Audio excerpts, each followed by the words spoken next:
Ladies love the skin. Ow. Bring it a little bit closer. The good skin, that is. That's why having a proper skincare routine is very important, and you need to feel the Teej. The process is so easy, just 4 steps. You got your daily face wash. That's going to clean your face up nice and right. You got your exfoliator scrub. That's going to open up your pores. You got your AM moisturizer with the SPM 20, which is going to protect you from the sun. You also got your PM moisturizer, which is going to make sure your skin is protected throughout the night. Teej has tons of reviews from dedicated customers across the world. I know I said a lot, but it's okay, because guess what? It comes with an instruction card to explain to you in detail what to do morning and night. And because Teej is a sponsor, they're offering my family 30% off along with a free gift. Just click that link that's in the description and feel the Teej.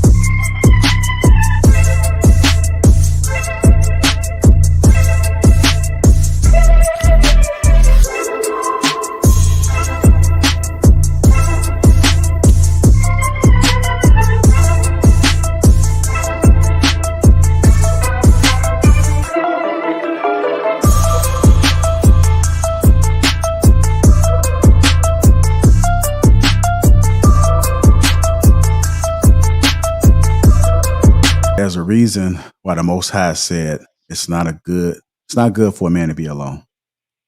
It's not good for a man to be alone. You guys agree with that? For sure. Okay. I'm gonna go ahead and play this clip then. Of this video of Shaquille O'Neal transparently sharing his failures with Jason Kelsey. I made a lot of dumb mistakes to where I lost my family and I didn't have anybody. Spent 100,000 square foot house by myself. That's not the case for you, so enjoy your beautiful wife, enjoy your beautiful kids. As encouraging as it was to hear Shaq give heartfelt advice about the critical importance of keeping family at the forefront, it was just as concerning to see so many younger men comment that if they had Shaq's money, they would be content living in a 100,000 square foot home alone without a family. Although this is clearly an inexperienced perspective, I felt compelled to illustrate what I believe Shaq is trying to teach men who have what he lost. I often share this image when I facilitate workshops for men. Initially, I ask them to describe the king depicted here. They often use words like proud, distinguished, or astute. But when I remove the king's family from this image, the description shifts to sad, depressed, and lonely. Gentlemen, do not be misled. There's a reason why the Most High said it's not good for man to be alone. So let's remember the principle of what Shaq so courageously shared. Wealth may build a house, but it's only the presence of those you love that can make it a home. Shalom. All right, let's go ahead and get into it. There's a reason why the Most High said it's not good for a man to be alone. I'm going to start with you first, B. Madden. What are your thoughts about this, sir? Well, I mean, he quoted the Bible pretty much on that one. I'd say I agree. I think it can be a lonely life for some folks that, you eventually don't build a family, find a wife, reproduce, have offspring and children and raise them up and build a warm, loving household. I think that's most men's desire at the end of the day, is to find a woman that they feel comfortable with, that they feel confident in, that they feel as though that works hand in hand with them. I think most men want a life partner. I think most men want a woman that complements them and makes them look good at the end of the day. And I believe, is kind of hardwired in our DNA that, most men want to reproduce. You want your seeds out in the world. You want to, have your DNA replicated. Live well and live fruitful and multiply, So I truly believe most men, want to do that, and that's hard coded into them by nature. So yeah, and I think if you choose a road that is that women aren't involved, I think that's and you're a straight male, it can be tough, it can be lonely, it can be fun to a degree, depending upon how you go about that. But at the end of the day, I think most humans in general want to be around people, or be around a small number of people at the very least that love and care about them, and that's bonded by love and blood at the end of the day, especially if you have the opportunity to build that foundation.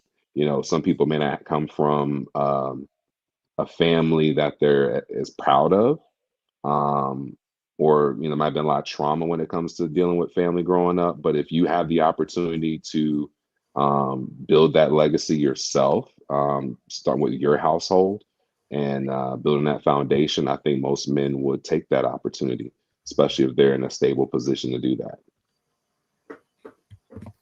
All right.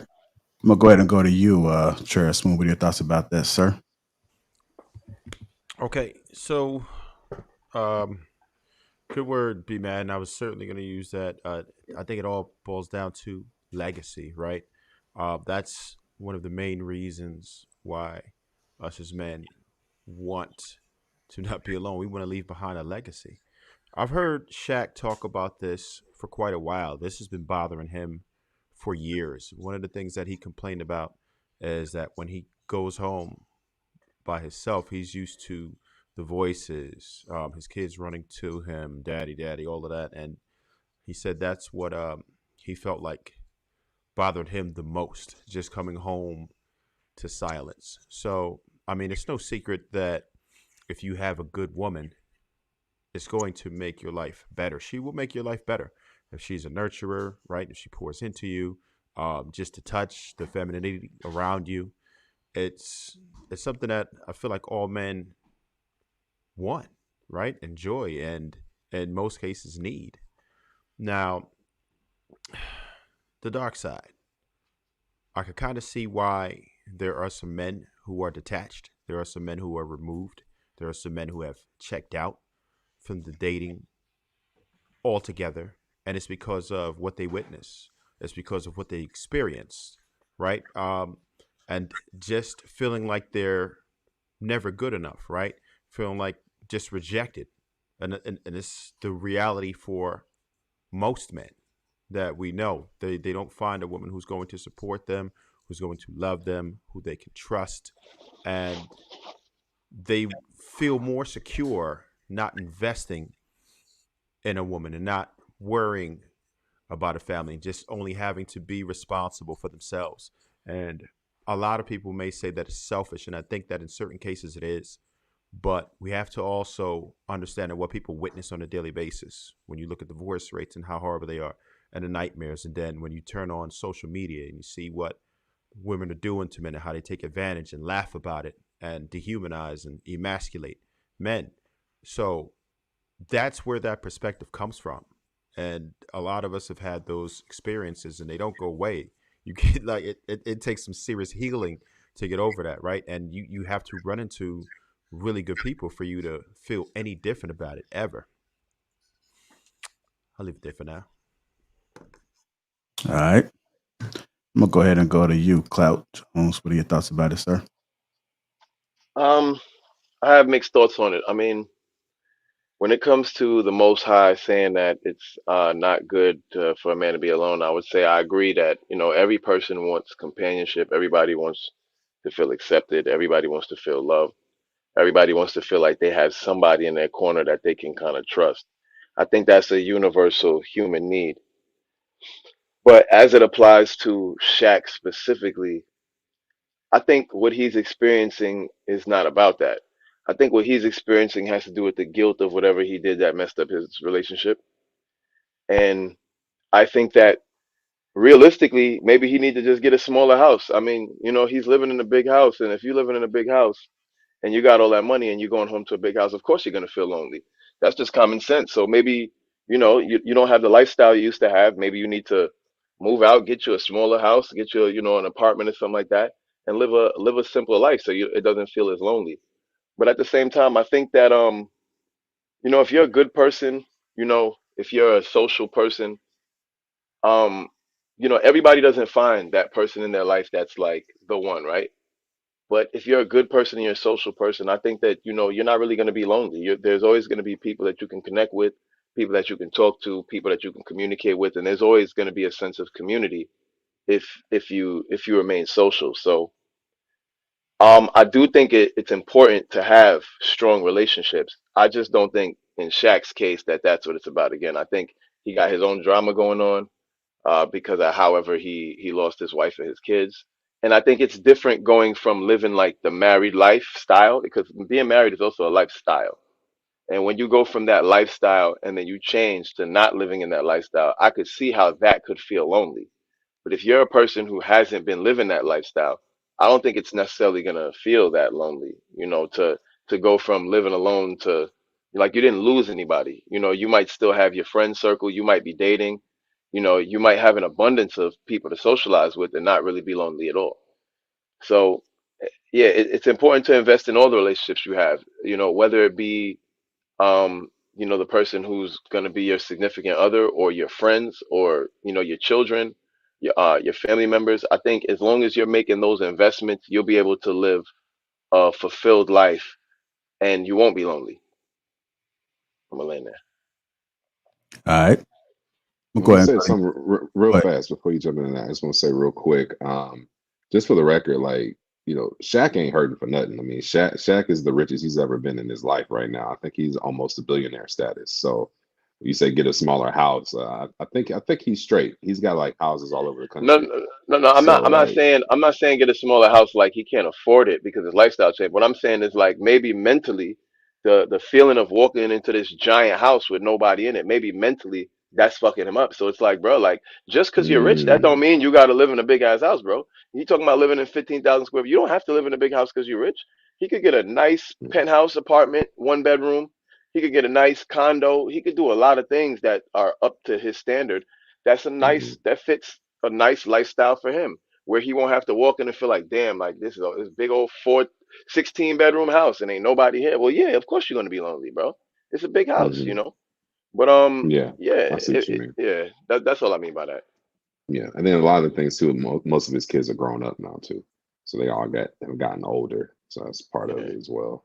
Yeah, And All that's right. but the thing is that'll happen to anybody. Like it doesn't matter. It doesn't matter if your relationship is good or bad. Your kids will eventually get older and they will eventually move out.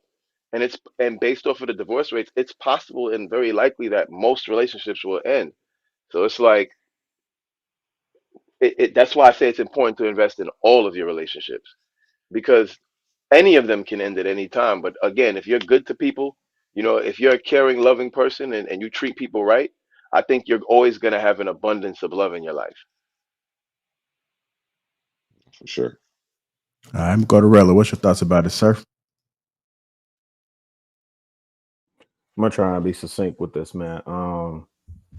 So, and this is my response is really for people that are biblical, right? Because not everybody believes in a Most High. So, what I'm about to say is not for generalized, regular, everyday Joe Blow. If you believe in Scripture, you believe in the Most High, then this is probably gonna resonate with you.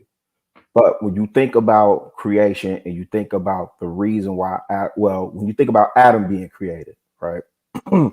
The next verse after is not good for man to be alone is I will make him a helper suitable for him, right?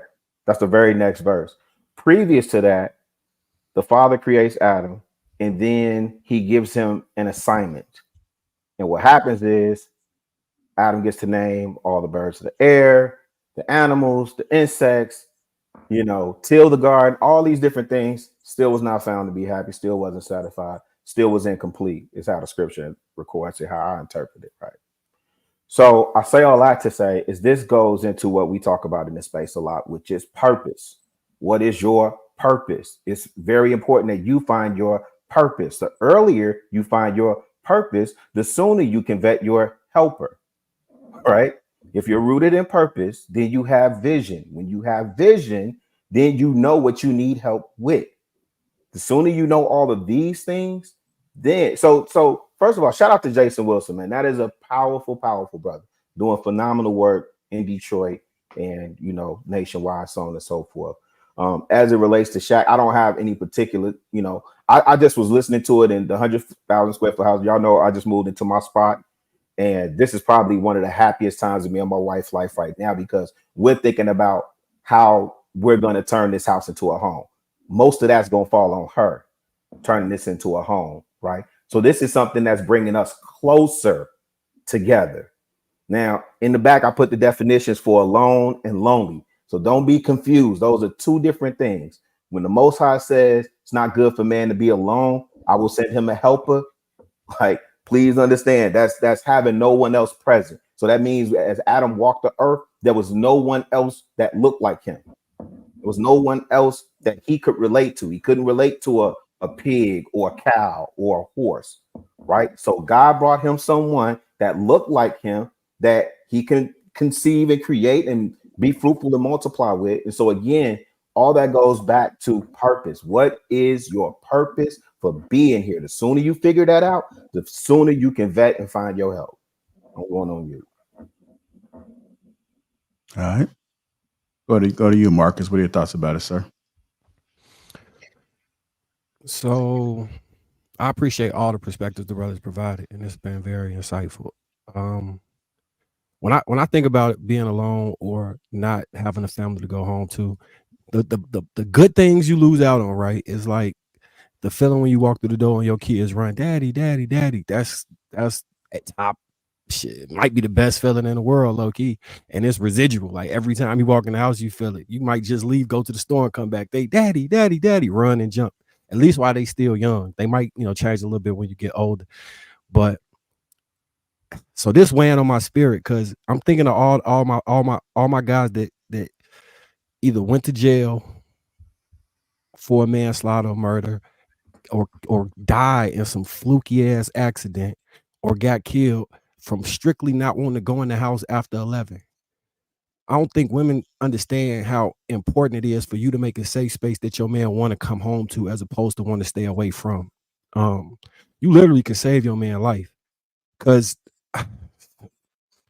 one of my guys, look, you literally can save your man life by making it a space that he want to come home to every night. We'll be hanging out, and then I'm happy, like, yeah, I'm about to go in the crib. They like, nah, man, she tripping about XYZ. I'm gonna stay out here and kick it. That stay out here and kick it turned to 8 years for a manslaughter. That stay out here and kick it turning to going skinny dipping on a boat and getting pulled in by the undercurrent and dying in Lake Michigan. That stay out here and kick it turn to all type of other just crazy ass incidents that could have been avoided. Because if you drinking and you might do whatever else, you make worse decisions the longer you are outside as a man. And just the way we operate a lot of times can put us at a disadvantage that we need, especially black men. We need to try and get every advantage we can. Is it an echo? No, you good.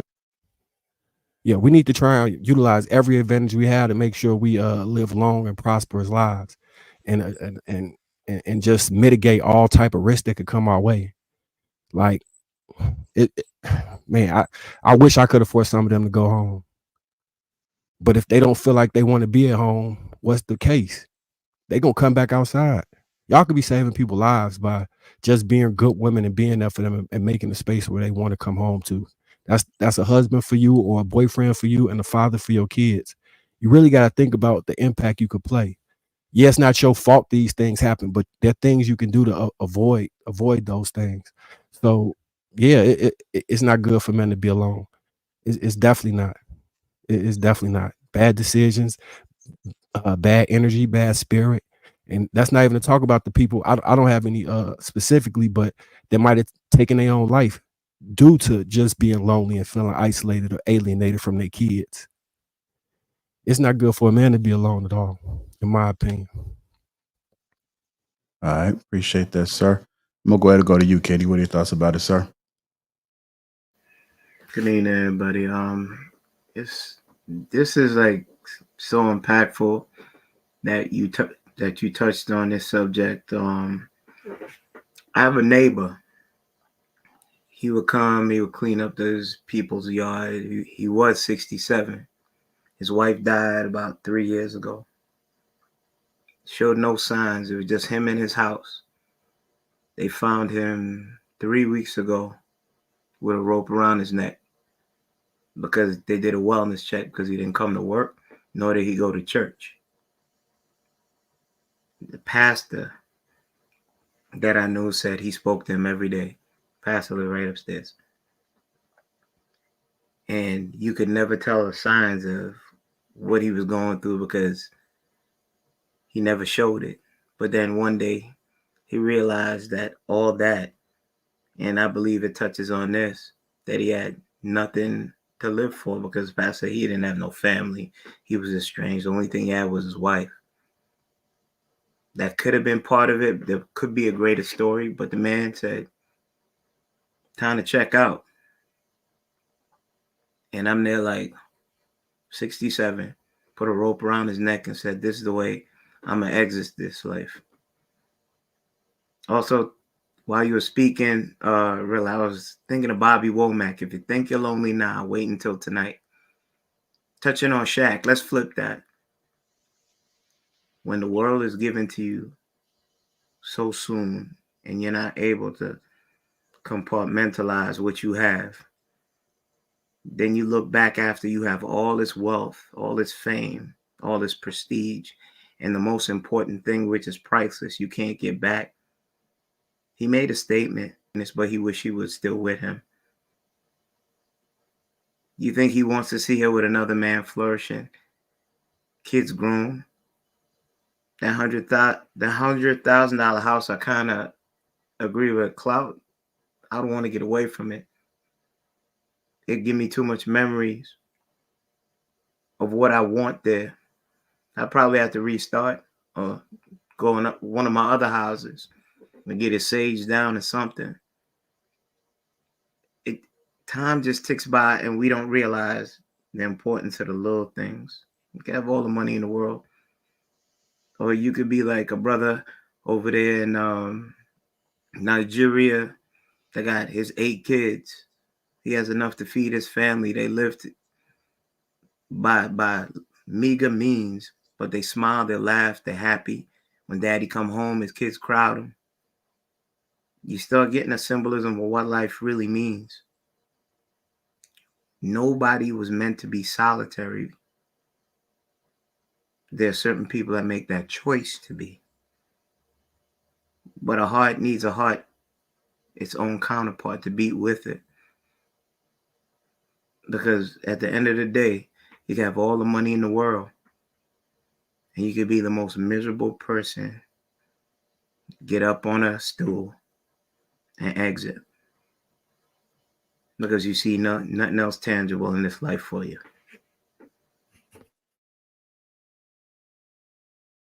All right. Appreciate that. So I'm going to go to you, Sweeney. What are your thoughts about it, sir? First of all, very powerful statements from everybody on the panel. Very powerful. It's kind of weird because I'm on both sides of this, right? Because let's keep it real. When you look at Shaq, everything is always, the grass is always greener on the other side. So you look at Shaq and you like, this man worth $400 million. And then you look at your average person and you think about the shit that they see every day. Well, let's just talk about just strictly online because we talk about people online talking, saying this, right? Think about the conversations they see online daily, constantly. We don't make relationships sound good. We don't make marriage sound good. Now, that could be for a number of things. I think we try to, but there's always something to stab at or something to pick apart or something to make everybody around you go, I don't know if I want that.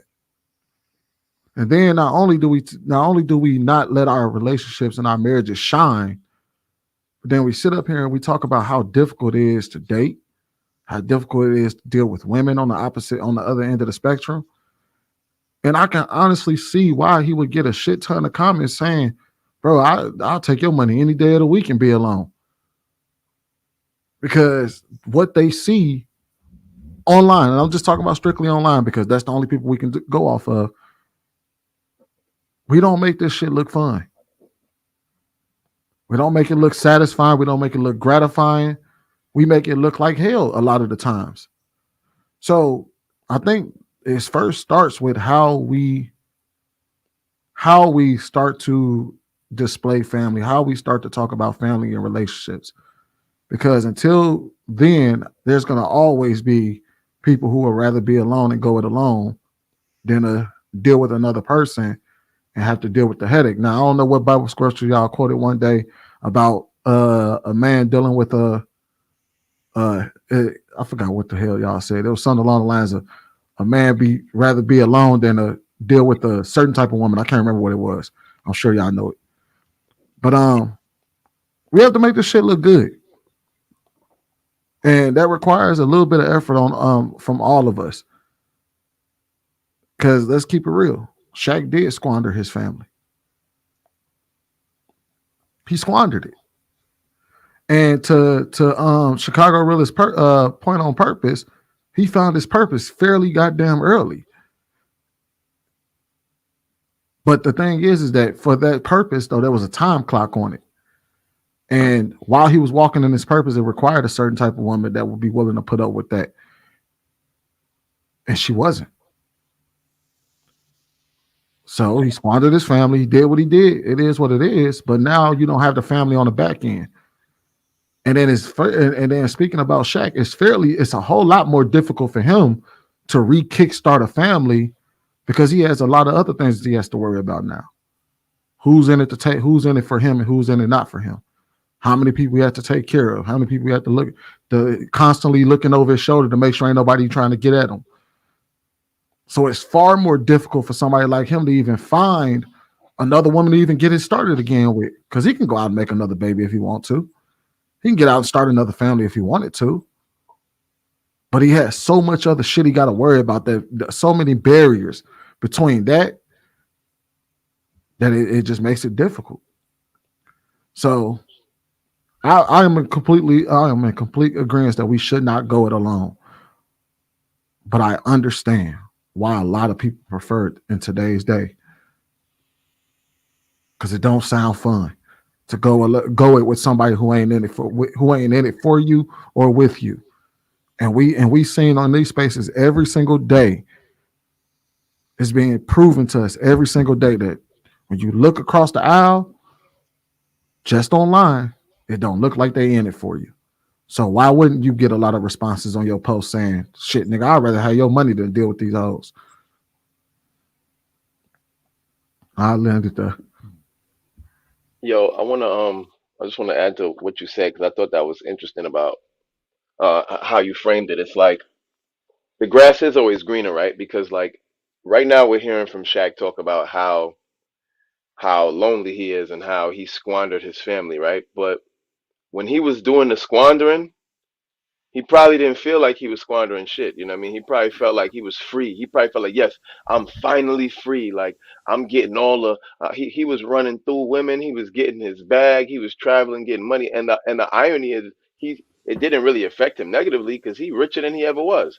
So it's like it's kind of interesting how that works, how that dynamic works with the grass being greener. Because again, in the middle of him squandering his family, he probably didn't feel like he was squandering anything. He was probably having a ball, having life his way. And now that maybe he might not be having it the same way because he's an older man now. Now he looking back like, damn, man, I squandered my family, man. I don't get to hear the kids screaming daddy no more. But when the kids were screaming daddy, he was probably like, why the kid? Damn, these kids are annoying as hell, man. I just got off a plane soon as I got in the house, these kids is yelling my name. He probably like, damn man, I'm trying to chill right now. They're making all this noise, and like maybe that's why he was running the streets the way he was. So grass is always green on the other side, you know. Hey Jr., I know you got to swing it, but I just real quick on to Sweeney's point though. I think that's why it's so important when we sitting on these panels. We got to keep it 1,000 because we talk out of both sides of our mouth. And 1 minute we'll say marriage this, marriage that, or da da da da, and then we telling these young bloods, yep, you should be fucking on everything. That's what you can't control your sexual urges. I mean, you're gonna be out here fucking anyway. Just make sure you strap it up. We got to be consistent with the messages. So Sweeney, I appreciate you stating it in that way, brother. All right, go ahead, brother Hink. So I'm not gonna ride the fence on this. I mean, it's look here, man. It's lonelier than a motherfucker. It's lonelier than a motherfucker. I'm gonna tell you right now. I come into a 4-bedroom house and it's quiet and it's creepy and it's dark at night and you don't hear shit. Sometimes it's scary. I ain't gonna lie. I know some of you brave motherfuckers ain't got them worries, but my big ass does. It's not good. It's not good at all. I'm not gonna lie to you. It's not, and I wouldn't recommend it for nobody. Now, do you have your moments where you have your peace and you can have your moments quiet? But yeah, that's every time you come home. It's gonna be like that. It's not gonna be a time there's not when you ain't got nobody to come home to.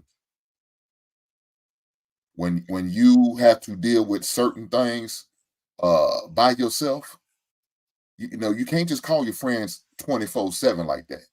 Because guess what? They got lives. Maybe they got significant others. They got kids. So I can't put all my burdens on my friends. Man, I'm going through it. I got to be respectful of them and their lifestyle. Because if I keep doing that, they're going to be like me, lonely than a motherfucker too. So what we going to do? All shack up like the fucking Golden Girls? Hell no. That ain't how I roll. So I wouldn't encourage no man to deal with it. I wouldn't. I think what my man said is definitely spot on. Yeah, it's not good. I think when Cloud, you sit there and said, well, it doesn't matter what size your house is, man. You still gonna have them feelings of coming home to an empty house. You damn near gonna be an enemy to your own mind because you're in your own head. Think about, what the fuck? Why did he's gonna be constantly thinking about that, regardless of where he lives, where he stays, doesn't matter. Bigger house, smaller home, doesn't matter. He's gonna constantly think about, I fucked up.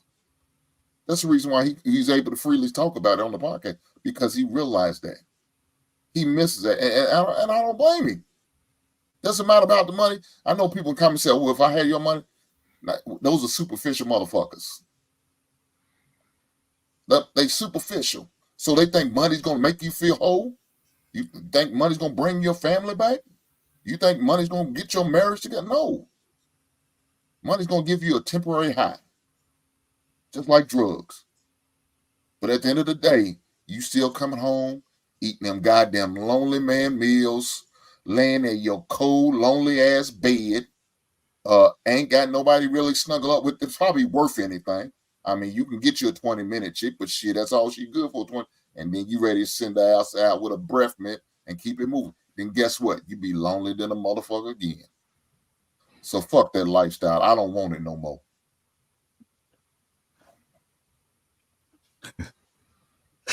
Not the breath mint, Hank. Not the breath mint. They're on our way with a breath mint. Talk to him, Hank. Man, I need to get a Lifesaver sponsorship. Y'all send me one. Mentos, something like that. Hey, Hank, I was gonna ask, do y'all feel like when brothers talk about the good experiences they having within their households, that you're gonna get shunned for it, or it's not gonna be accepted to discuss? You say it again. I'm sorry. No, I just think people say, "Oh, you an anomaly." You an anomaly, or that's just because of you, or you special. can't happen for everybody else. It doesn't happen Yeah. for everybody else. You know, you special. But it 100% can for everybody, I believe. 1000%. Could you repeat the question? I didn't hear it. I'm sorry. Do you feel like when you talk about positive experiences like with a woman or with your family and all that stuff, specifically in this space, is geared towards kind of shooting that down, or you getting called an aim if you consistently speaking on the positivity within the family structure? Like I've had, yeah. I had people tell me the bad thing. The number one phrase that I get is, "Oh, well, you're lucky." That's you. Like that's the number one phrase that I get if I tell people, I'm in a marriage and I'm not miserable. Well, that's you. You're lucky. You got lucky. I'm like, damn. Like, do y'all feel it's that bad out here? Like, are your experiences that bad? And I realize some people are and they don't know how to navigate it, but it's like, damn. It's really not that bad out here. And I understand dating is worse than it's been, but it doesn't mean that. Can't we get to the why? Can't we get to the solutions? Right? Can't we at least try to do some things? Are we capable of holding ourselves accountable and saying, well, damn, if I keep getting these horrible results, but it's not happening to everybody, could it be me? Could it be something that I'm not doing the right way? So that's what I think of. But that's kind of backhanded, Trev. Yeah, that's what's that? Somebody come up to you and be like, "Oh, they don't know the work that you put in to keep your house a home. They don't know your trials and tribulations unless they're peeping in your window." No, understood. And I never have a problem explaining it. But he was just asking what the reaction was, and that number one reaction that I get is, "Oh, that's you. You lucky." But I never beat anybody down, right? Because my whole thing is to help and guide people who need that, and I'll always do it. So I will tell them, "Oh, listen to some of the things that I do." But you can't help but think like, damn, is it that bad? You can't help but think it, right? Because it's not something that I experience. It's not my reality.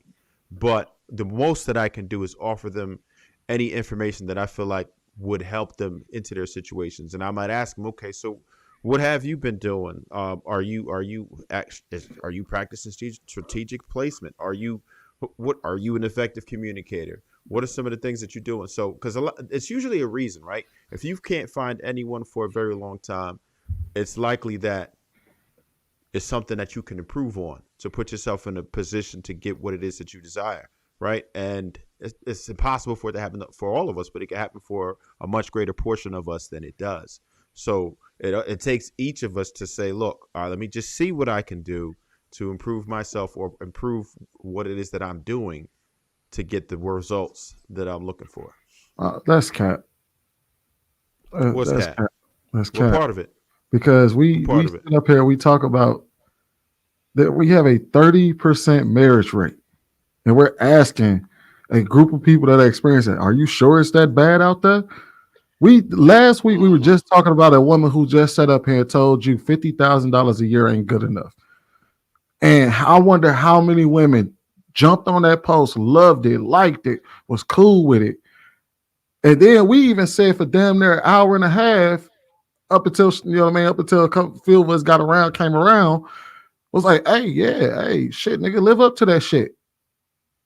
Like, what happens when we talk to these men and a situation seem impossible because and we see what they see. And we looking at that, and then we look back at them and say, man, I know you're a construction worker, my guy, but are you sure you're doing everything you're supposed to do to just pull a good woman? And they look at you and say, yeah, man, bro, I see you got a good woman, but man, out here it's hard. Because we got women out here talking about some $50,000 ain't good enough. Now, granted, I was the one I've always felt like, man, I see what everybody's going through. I see the pain that they're going through. I see the issues that they're going through. But I also have a knack for seeing on the other side, like, hey, look, I think we all have very unrealistic expectations sometimes. And we don't recognize those unrealistic expectations until we find out we can't get it. I think men are far more realistic, but there are some things that we ask of women today that just don't align. And then there's a shit ton of shit women ask of men that just don't align. We are. So, Sweeney, wouldn't that be I part of the wanna improvement then? just First, just Hold on, y'all. eliminating the unrealistic. It's fine. And then we go. So, Sweeney, wouldn't that be part of it to start there at least pull back, dial back some of our unrealistic expectations, right? And that's the whole thing. So sometimes we need a dose of reality, right? If we're you said men are asking for things that are just not practical, wouldn't that be a start? It depends on what we consider practical. Whatever it is that you just said, we're asking for that's unreasonable. Right. I see. Got him. Hold on, wait. No. It's just it's real difficult to have this conversation with y'all fellas, but think about the shit that we say that a woman should be in 2024. How many old things do we hold on to and we try to hold them to that same standard today when the world is so different? And then we say, hey, look, unless you find that woman, she ain't worth a damn. How many times we've had conversations about men not being able to go 50-50 with their women because it's impractical? Women not being able to have enough say on their household, even though they provide and take care of half the household just like you do. How reasoning with their woman is impractical. Not saying y'all fellas have said that, but we have heard this said in this space where we put an expectation of I'll put it like this. Each group expects the other person to live up to traditional roles while not being traditional themselves. And you got yourself stuck. And I mean, we've seen it time and time again, and it's a double-edged. I mean, not a double-edged sword, but we're what are we asking for? It always goes back to the basics. I don't know why you just set yourself up to get your leg sweep just now. Go ahead. I mean, argue. There were certain guys on a panel with me Sunday that showed that you can't even show women the courtesy and etiquette without them trying to disrespect you and make you feel less than a man. Women have no order today on a whole that I see. Those ones that wish to adhere to anything. We are no longer traditional. Got that. Put a stamp of approval on it. Mm-hmm. Does that give them the right to belittle us and Oh, start absolutely dictating not. Whoa. You said we're asking too much. You're implying that. You're implying that we're asking for the common decency in them to follow the social contract that we be the lead. If I tap Rilla, what is it? God, man, woman, child? Hink was right there. Hink was on that Sunday service that we had. A woman tried to destroy who I was as a person and belittle me and call me boy because she couldn't stand on her points as a woman. That is the average woman today when you hold that mirror up to them. And these are the same women that we have to protect and defend. And guess what the hardest part is? Those same women will enlist provocateurs, those dudes that tuck it and listen to anything a woman says, and they will go either in a penitentiary defending their point or a pine box. Be careful when you step in certain waters, Sweeney. I know you're a man of distinction, but certain waters is quicksand. What do you mean by that? It sounded like you was going to the part of defending women and their behavior for not following non-traditional values. What I behavior made sure I did I came defend? close and I listened. Well, I mean, I'm asking, what behavior did I defend? You heard what you were saying. The expectations may be too much. Did that not come from you? Just because I said that doesn't mean what behavior, like I didn't defend any bad behavior. I didn't say that they were right to talk to a man any old kind of way. I never said any of those things. Okay, watch this. It's fair enough that you kept it. You played the line and kept it close to question form.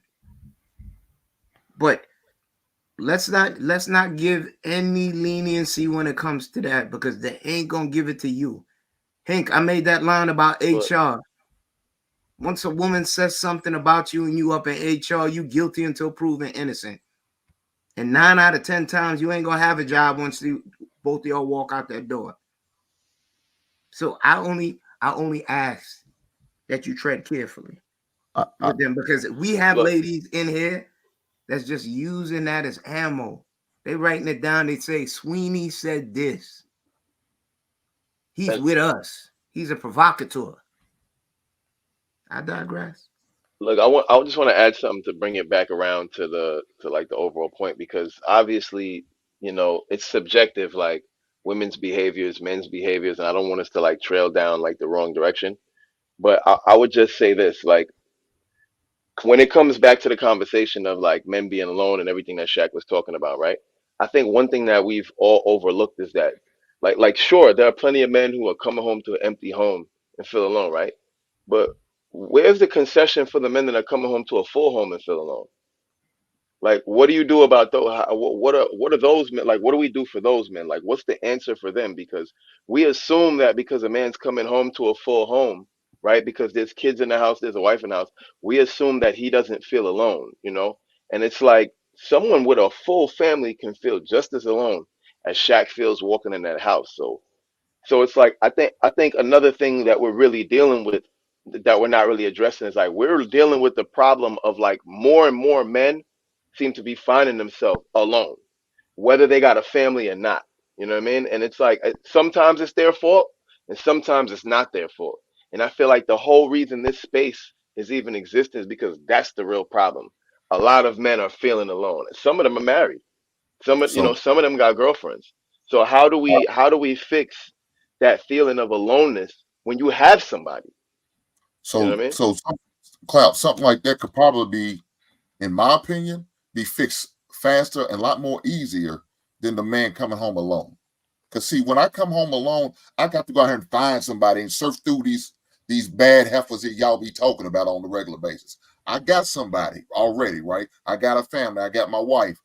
I could do what I need to do to try to fix that. Whatever means of you feel like he's gonna need to fix it. Whether you going to counseling, spiritual counseling, or just sitting down having a one-on-one with your wife, whatever it takes.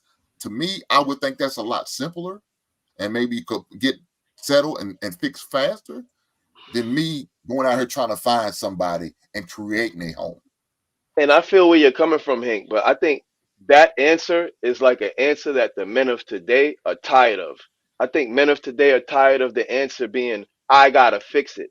I'm coming home, I'm busting my ass at work, I'm coming home feeling alone, and I gotta fix this. I feel like that's the problem we're having. That's why we have this man That's on a fair spare question, space. Clout. That's a But fair no, question. but Hold on.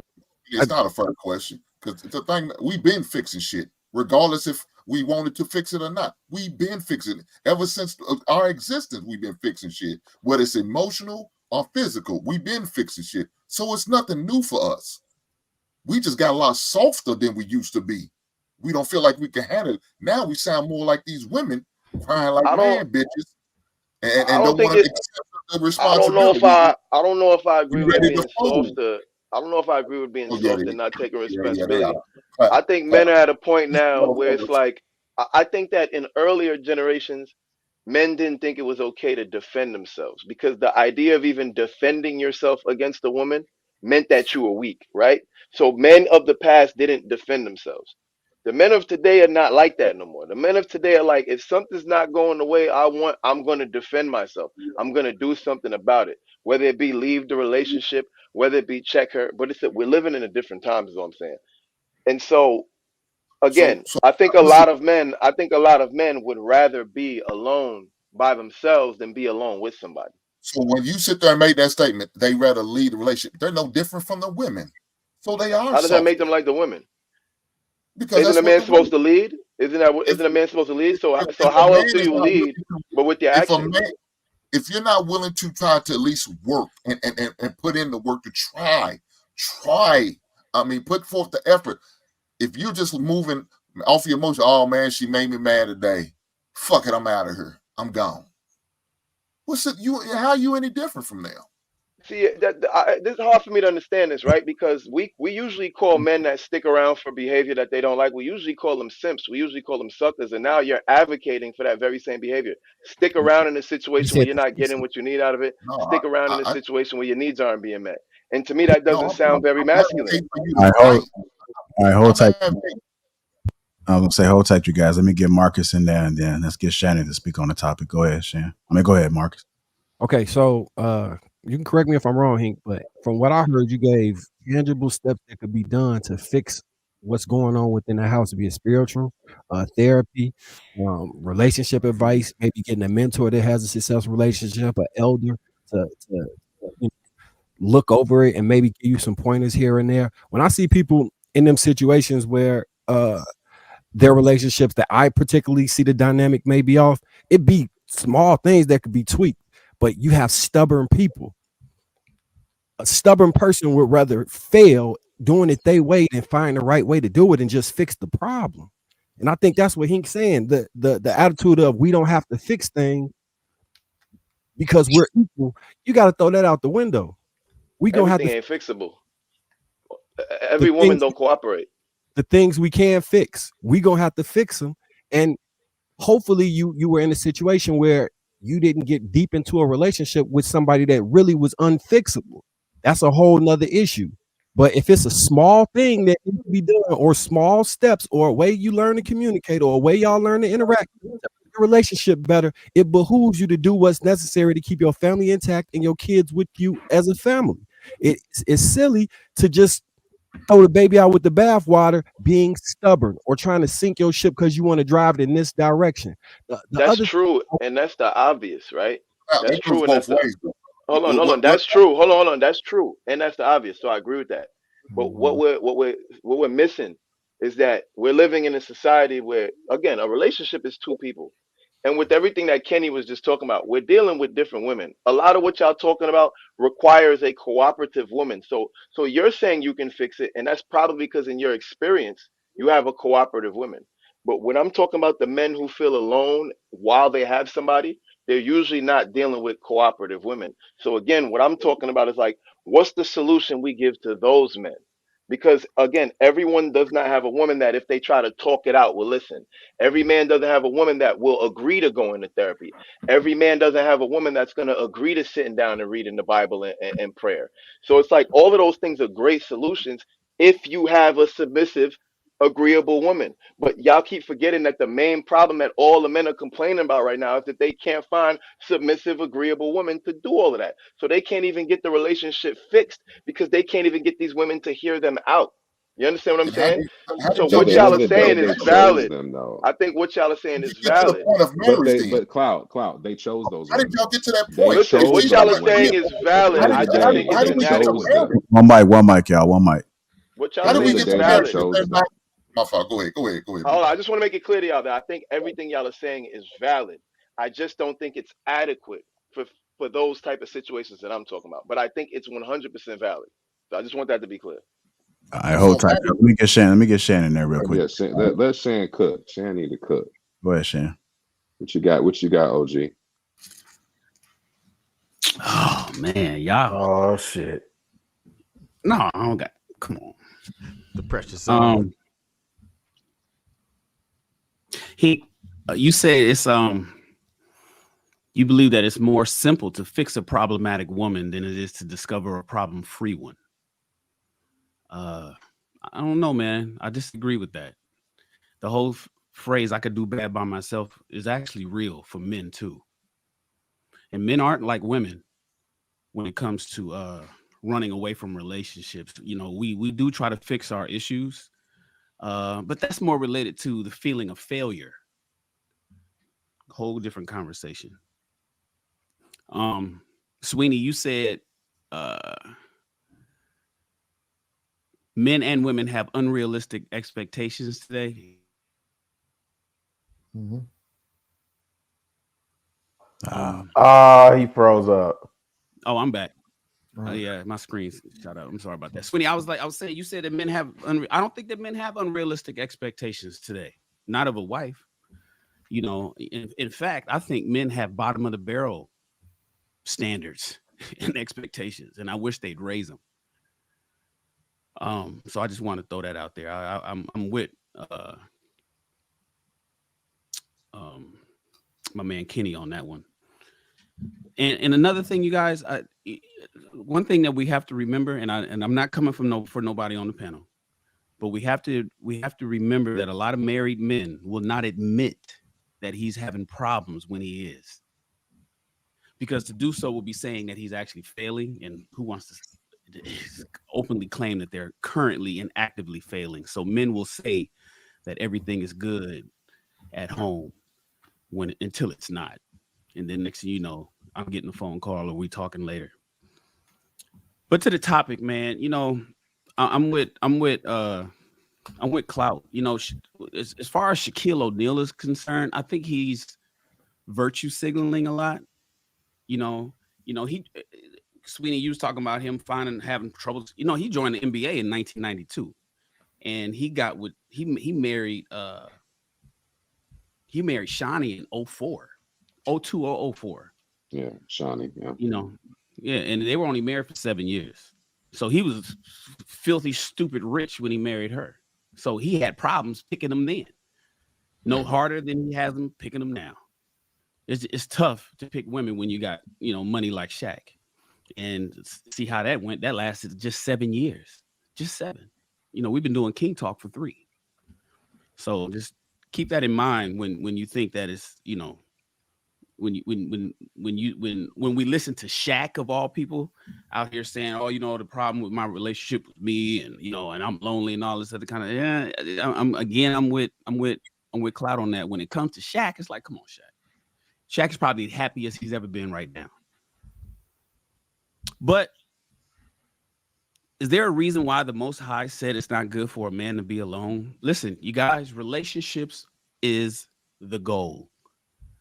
JR asks the question at least once a week over on YouTube. On Facebook. For those that don't know, Lapeef has a Facebook group, very, very active Facebook group. So everybody watching the show, please run over to Facebook, type in Lapeef in the search box, hit groups, and you'll see the group in there. Chicago Rilla or JR will let you in. It's a very active active group over there. And he says, and JR asks all the time, is marriage the goal? I don't say marriage. I say relationships are the goal. Here, let me give you a quote from one of my favorite books. The pages of history are filled with the records of great leaders whose achievements may be traced directly to the influence of women who arouse the creative faculties of their mind through the stimulation of sex desire. Napoleon Bonaparte was one of these. When inspired by Napoleon's first wife, Josephine, he was invincible. When his better judgment or reasoning faculty prompted him to put Josephine aside, when he got rid of his wife, that's when he began to decline. His defeat in St. Helena was not far distant. You know, arguably, Napoleon was the greatest general that ever lived.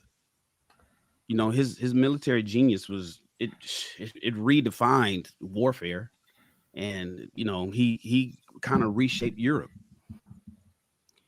Women stimulate men. God knew that in the first book, and it's true today. And I don't know how many people are single on the panel. I'm single. You know, I'm not sure if Kenny is single. Mostly, I know, and I'm not sure if B. Madden is single. I believe everybody else is in a relationship or married. And I want you guys to remember, man, don't take for granted what you're going to experience tonight when you go to bed with your woman laying next to you. Because I'm not going to be able to experience that. You know, Clout, I have a big house. And I have a small house, and it don't make a difference, like he said. I had a woman. We broke up recently, so I'm single again. So that scent of a woman and that smooth skin is motivating, man. It gets your creative mind running, and it allows you to do the things that we do. A lot of the stuff that a lot of the world is built because, not necessarily because women had some utility in the world, but because she just gave men what we needed mentally. And so, like my man Hink was saying, fuck that. Just that sitting by yourself all alone shit is for the birds. It's absolutely for the birds. Now, what happens is when you get in a relationship, you take it for granted. You take that woman, you take her hair getting in your face, or her sleeping on your arm and your arm going, cutting the blood off and you're getting tingly and going to sleep. You take all of that stuff for granted until you don't have it no more. And then you be like, damn. But hopefully none of you brothers that's in a relationship will ever experience that again. I'm experiencing it now, and I wish I was in your shoes. So I personally believe that it's not good for a man to be alone. I think it's absolutely a requirement for a man to be with a woman. And I'll end there.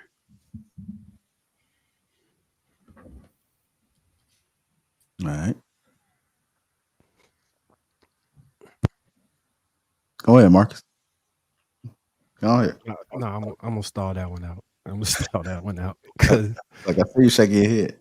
Yeah, Nah, Shan cooked. I ain't got nothing else. He cooked on that one. Yeah. Yeah, that was like that. Go ahead, Marcus. What's going on, Marcus? No, the first statement in regards to men pretending to have a happy life because they don't want to admit they failing. That's more the doom and gloom I was talking about. So that would be the equivalent of me saying a lot of the single men are in nobody on the panel, mind you. I'm not talking about nobody on the panel, right? That'd be the equivalent of me saying a lot of the single men are happy, and have good women in their lives, but can't talk about it because then they couldn't produce the same content. That's equating a false narrative to something that you don't know either way. So if I'm gonna throw a false narrative and throw another false narrative, especially to the negative side, when we trying to talk about the positivity, that's what I was just talking about in the last segment. Marcus, can I help you out with that one? Yeah. Because actually when Shan said that, it resonated with me. So I'm on record on these platforms plenty of times saying the mother of my children, we were together for 10 years, my bad, 10 years. And I always say I was with her 9 years, 364 days too long. One of the reasons why is because had I left, to Shan's point, it was a sense of duty, absolutely, for my kids, but that fear of failure was right there for him. That's a very real feeling for a lot of brothers, to feel like you failed in your relationship or you failed in your marriage, right? And so a lot of dudes will forego that. And it's because, to me, it's not even so much, when I think about it, it's the sense of duty in my kids was there, but that fear of failure was very real and present too. So to that point, really, do you like, I'll tell you right now, if I was having relationship troubles, or if some of the men that speak positively about their relationship, I would think we have enough integrity if we, at the very least, just keep our mouth closed and not engage in the conversation. Why we get up here and make out a whole life is good just to be saying that? Hold on, Marcus, you are absolutely right on that point. Absolutely. Oftentimes, and I won't say this, I've been on a panel where people, a man would talk about his wins, or talk about how grand he is, talk about how great he is. And then the moment you ask them, well, what happened here? They clam up. Oh no, that's only my business. I don't want to talk about it. Like, because you don't want to talk about your L's. But that's the reason why these spaces are so important for us to be honest, because if you don't talk about the L's, because that's why what Marcus says don't sound real to a lot of people. That's why when Clout said, hey man, my woman celebrated my birthday 30 days in a row, that shit don't sound real. Because most men don't experience that. And there's nothing wrong with most men not experiencing. That's an abnormal thing. But we are so used to hearing all the wins and we hear everybody is great. Everybody's 100,000 there. Everybody makes this. Everybody's rich. Everybody got a house. Everybody sells Bitcoin. Everybody got the perfect woman on this panel. And then they sit there and be like, well, shit, man, Clout woman celebrated his birthday for 30 fucking days, and he ain't even married to her. And here, my wife only gave me a week. And then we'll say that, then a guy will say, hey man, yeah, man, my wife did a whole little week for me, man. She had something. Oh no, bro, man, Man, your girl will give you 7. Your girl will give you 30 days if you do it right. And then the guy sitting there looking at it like, that don't even sound real to me. I thought I was cool. I thought I was swinging for the fences with my wife. Because we do, a lot of times we do also look at the men that are doing things to, you know what I mean, just what works for them. And then we tell them how shitty their relationship is. But that was my point, because I get that, and I'm empathetic to that, and I absolutely, it may not seem like it, but I am trying my hardest to be empathetic to that. That's why I wasn't even gonna say nothing to the beginning thing.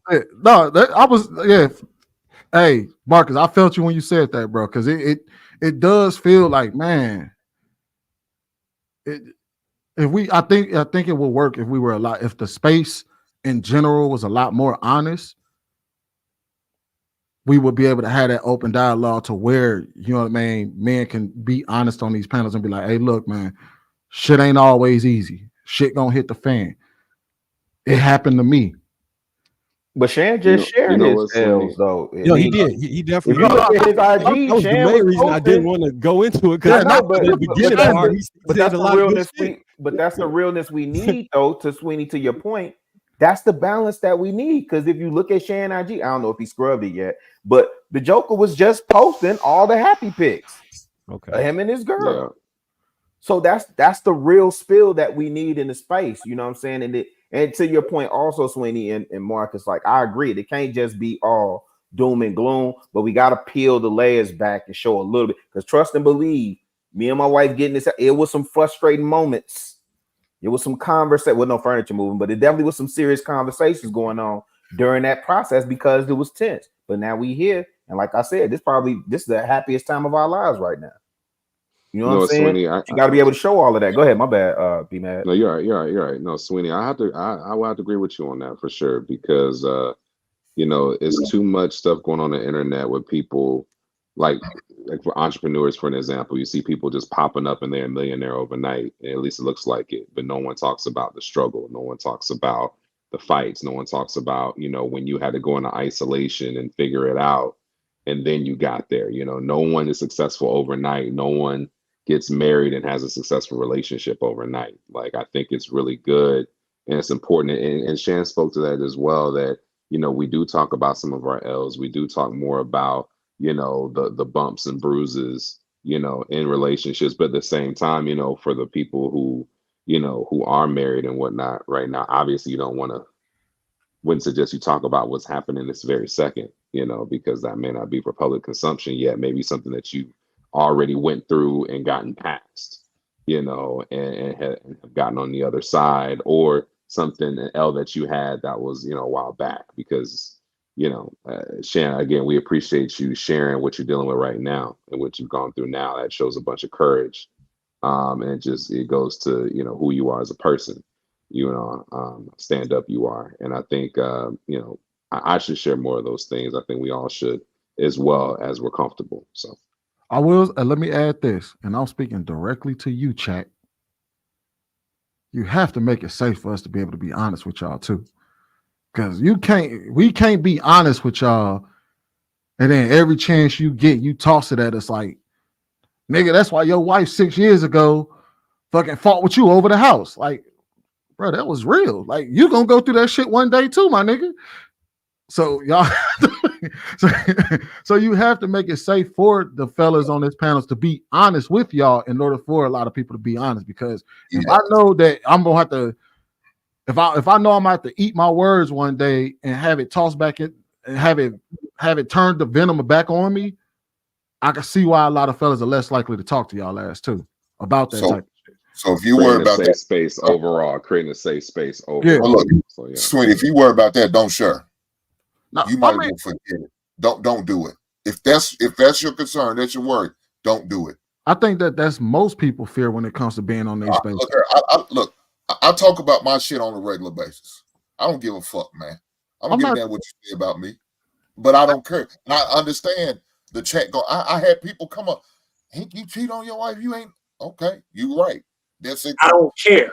I made a selfish ass decision in doing that. You're damn right. You ain't gonna hurt my feelings. I'm past it now. I done moved on. I'm not worried about what people say. So if that's the mindset you'll never share anything.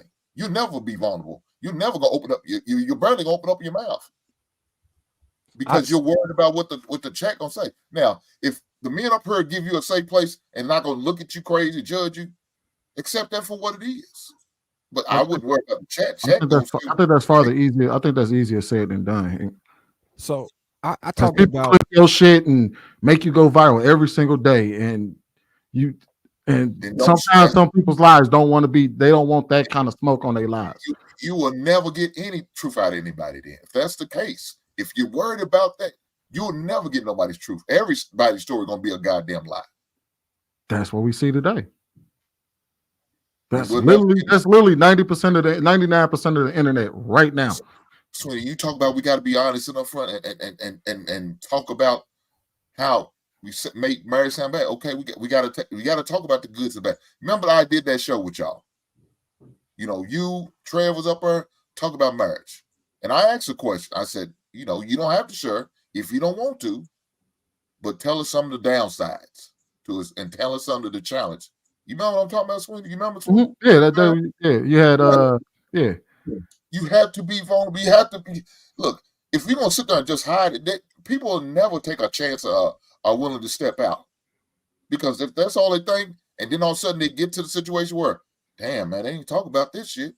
They didn't talk about when what we were supposed to do when we are in financial strain, or when we strapped for cash, when times are hard. I lost my job. And I'm in between jobs, but she's still working. But she look at me crazy while I'm in between jobs. I'm sitting on the couch playing video games all goddamn day. Look at me like I'm a goddamn failure. Nobody never say that about that. But guess what? That's all part of it. Look, when you get married, you have to put your hard hat on. You got to go in there with your goddamn lunch pail. It's nothing easy. Nothing about marriage is easy. Yeah. Every day you fight to make your relationship work. Look, I talked about how I got to this point in life, and that was Stu having an amazing woman, and I just wouldn't stop cheating on her. I got caught cheating so many times it was ridiculous, and she ended up leaving my ass. And I took a year off to work on myself and figure some things out so I could have a similar positive relationship without me doing the bullshit. And that's how I got to the point. So when I be speaking, I'm coming from this is how I fix this the solution. Maybe I would have to start at the beginning of an old relationship to get to how I created a foundation for a new relationship. But I'll be up here. My wife pissed me off, man. I fought with her all day today. She was doing stuff to me that bothered me. Is that what you know what I'm saying? I don't like she I don't know. She was doing something that was really bothering me. And would that make it okay to talk about the good then if I start off saying some bullshit? No, see, I think it's important for us to definitely be as transparent as we can. we just have to understand that you can't care, like Hank said, you really can't, because you're going to get all types of things. And I've definitely talked about certain things. A lot of people know in my past I was a straight up scumbag, right? That's just what it was, and I don't give a damn what people think about it, right? I don't care. I mean, I'm 16 years in my marriage, so bad. I'm using my phone. My Wi-Fi at this point, there's a lot more good than there is bad, right? We've learned each other, and that shit was hard. Marriage is hard as hell. Like, people got to understand it. You're trying to live with the same person, sleep in the same bed with the same person for the rest of your life, and that's the goal, right? You have to bring two different things. Like, when we were coming together, like, just us getting an apartment together at first, that shit tore me up, man, because you don't have that privacy that you had before. You can't move how you used to move before. You got to get used to things. You got to get used to habits. You start finding out shit about them that you don't know, that you don't like, right? And that is what that is. It's part of it. It's part of the growth. But once you realize that you have the same goals in life, once you realize that it's the same, what your end game is her end game, and she cares about legacy as much as you do, cares about family as much as you do, and your beliefs are aligned, then it gets easier. You don't even, it's something that you don't even have to think about working at, because there's always going to be things, any type of relationship that you have, whether it be a business relationship, whether it be your homies, it's going to be certain things that they do that annoy you, that piss you off. But it doesn't mean you're going to say to hell with them, I need to leave.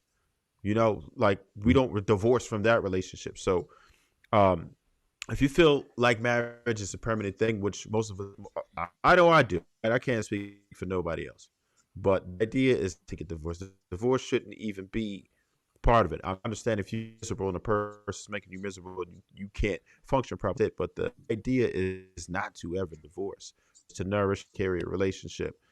So I certainly agree that we have to talk about some of the things, but and we understand it's hard, and I make sure I keep it up as long as I can.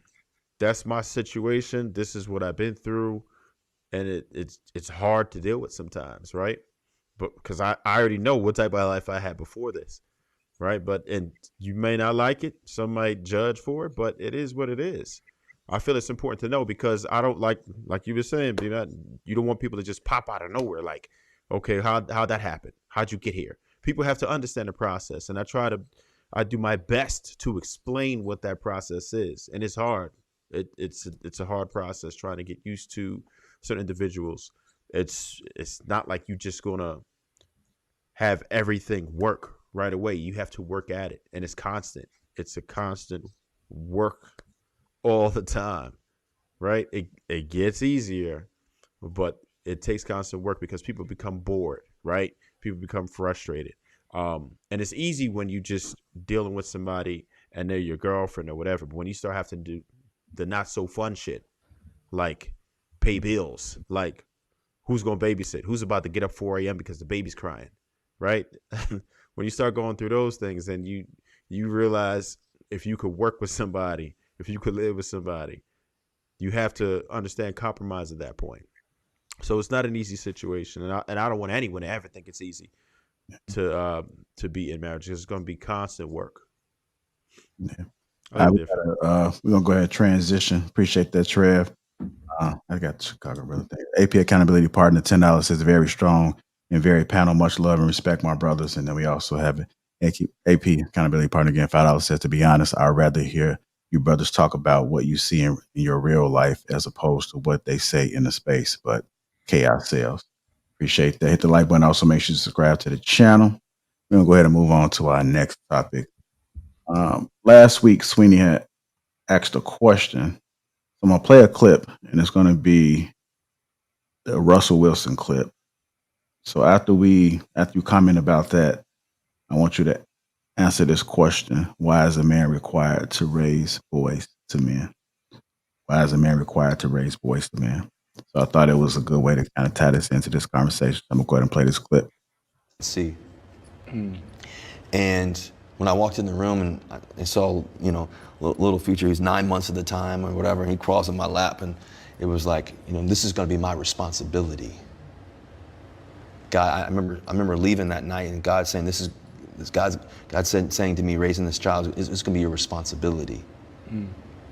And realizing that, I pray to God, are you sure this is what you want me to do? Say, son, this is for you. The first night?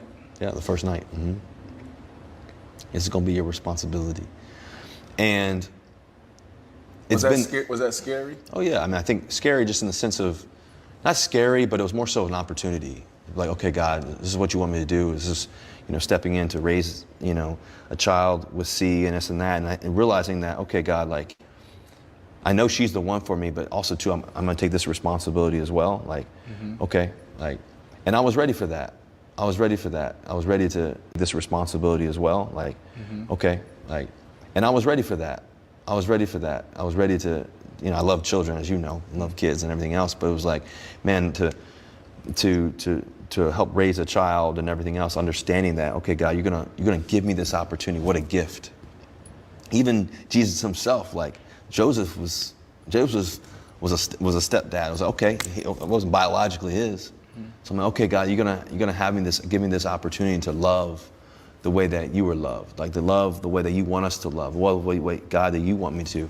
And so then, it's been an amazing journey, obviously, raising 4 kids. And yeah, y'all have 4 babies. Yep. I'm gonna ask the question later, like y'all done, but damn, bro, you want more? Of course, more. So y'all got 4 babies right now. Might be done. What's the best piece of advice you can give us men out there on parenting, not parenting, on being a father, right? And then also being specific. You said it, at 9 months you're holding him and you're like, yo, this is God gave you that vision, like, yo, this is going to be your responsibility. So, like, is there a difference from how you approach being a father, stepfather? You understand? No, I think that when you're raising children, right, and you're married and everything else and loving, it's like you got to love every single child as if they're yours, right? That's been the greatest gift of raising Future and Sienna and Wynn and now Mora, in 2 months. It's like, man, God gave me that opportunity to raise them and to love them and to care for them and teach them and to love them as every day, that way. And there's no difference. There's no difference in the. I think to me it's the greatest gift, and knowing that that's the responsibility to raise these 4 beautiful children all together. In this, and we all come from blended families. A lot of times we all come from different this and that, but it's to be able to be one, and that's been the best part of raising these kids with C. All right, I went on ahead and played the clip. Somebody in the comments said, I speak to all fathers. This is the man I want my daughter to bring home. Laughing emojis. It was a lot of comments about this. So let's go ahead and just get first reactions to what Russell said. And then we're going to go ahead and dive into the topic that Sweeney posted to the panel last week. I'm going to go ahead and start with you, Kenny. What are your thoughts? Man, I'm trying to be fair, but she got herself a sweet one. She came up in there. She was like, no condom, straight ahead. You got that new contract? I got him. Church boy, pure. Listen, okay. I grew up in the street, and I know how certain females work, and I'm not saying Sierra. But I see certain tendencies over the years I've been on this earth, and most of those women in those positions, they looking for security. I'm gonna watch my words. He's a sweet one. She saw him with the Bible in the hand. He had the little S curl. She's like, I could get this one. She bought the next dude, baby. She had a past. And I tend to watch that to see the culmination of what the woman becomes. Then, she's not trying to mess up where she at. She clean up the image. Probably did like 1 or 2 songs after that. Gonna keep pushing out these babies because she found her niche. Hats off. But I'm not gonna throw dirt on something that's worked. You never heard any outside trash with them, no mess. She right in the pews with him when he sang hallelujah. She holding on. So hats off to him. All right. Go ahead, Rilla. What are your thoughts, sir? Yeah, I try to be smooth on Russell Wilson because I think people give him like that simp tag, and I think it's really foul the way people do that to bro. But listening to that clip, I can empathize with why they use it the way they use it. Man. You gotta love all these man. This is bro. Okay, so I was in some spaces earlier and we was having the stepdaddy conversation, right? There's no way you loving these children if they was it's the same as if they was your own. Like one of the brothers said in the other space that I was in, if that's the case, then get the adoption papers. But here's the thing: what's more egregious and disrespectful? That young blood daddy he's alive, well, and kicking and active in his life, regardless of that situation with him and his mother. That's egregious for you to insert yourself like that and step all over that man like that, man. I think that's some sucker shit for real. Real quick, Rilla, didn't they take a picture together all naked, all 3 of them, before she started popping out the babies? I do remember. I don't know what they did. I just know that's egregious. Man, that's egregious that young blood daddy is still. And listen, whatever's going on between him and the mother don't think he's involved, and all these other things, that's cool. They can have that own. To me, that's just foul stepping on that man like that.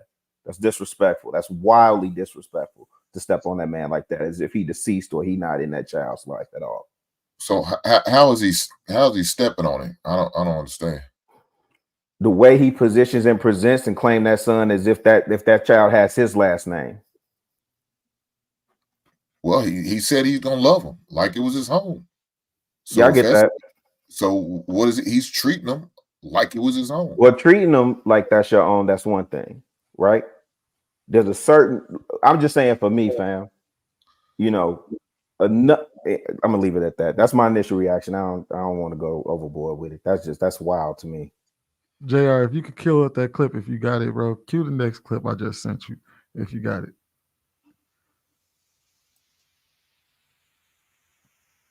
I don't think that's. Did I send it to you with some sound? Hold on. I don't know why the sound not there. Yeah, I'm gonna work on it. All right. I'm gonna work on it. Go ahead, be mad. You came off the mic. Yeah. So I'm gonna react to the Russell thing, then I'm gonna speak on the son, the men to boys to men and all that. I don't know, really. I'll say this. I think what Russell was saying is noble. That he would treat Lil Future like his own. I really think that's good. That's good behavior. I think that's very admirable of him. I know if I was Little Future, I would want a stepfather like Russell Wilson. If I'm the child and I'm in that position, I would love for have a stepdad like Russell Wilson that's going to be there and treat me like his other kids that he has with my mother with Sierra and all that. But to separate myself from it as a man, looking at the situation the way it is, I think it's important that stepdads do have a space in this world because everybody's not lucky to have a dad. Everyone's not blessed to have one, and whether he's not around, whether he passed, whether um, he's just not in the picture.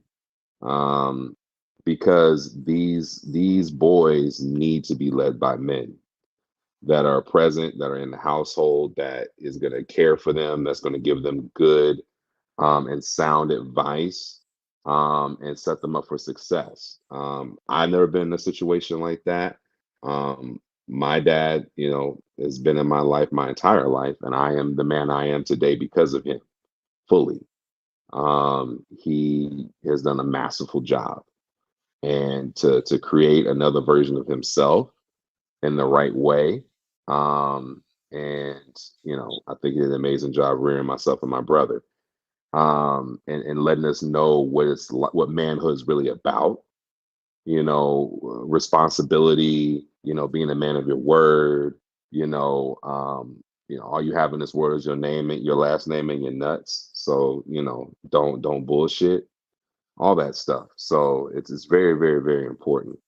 Um, but fatherhood, stepfathers are important in this world, and I don't want to demean people like that and people who step up and do that and choose women that have kids. I mean, as a community, we need more of that. But with that being said, for me personally, I don't think I could do it. It's not for me. It's not my thing. Um, it's not what I'm looking for, and I'm just gonna be honest. I don't know if I would be in that Russell Wilson position. Um, Especially with the past of Sierra and the past of Future and how he turned her out and all that. And everyone says that she's changed and she's different and this and that. And I just I kind of taking what Kenny said. She found the right one that works for her in her situation, but couldn't be me. And I'm gonna land it at that. So be mad. You saying you couldn't be a stepfather? I'm saying that's not what I'm choosing. I commend everyone that does it, but that's not for me.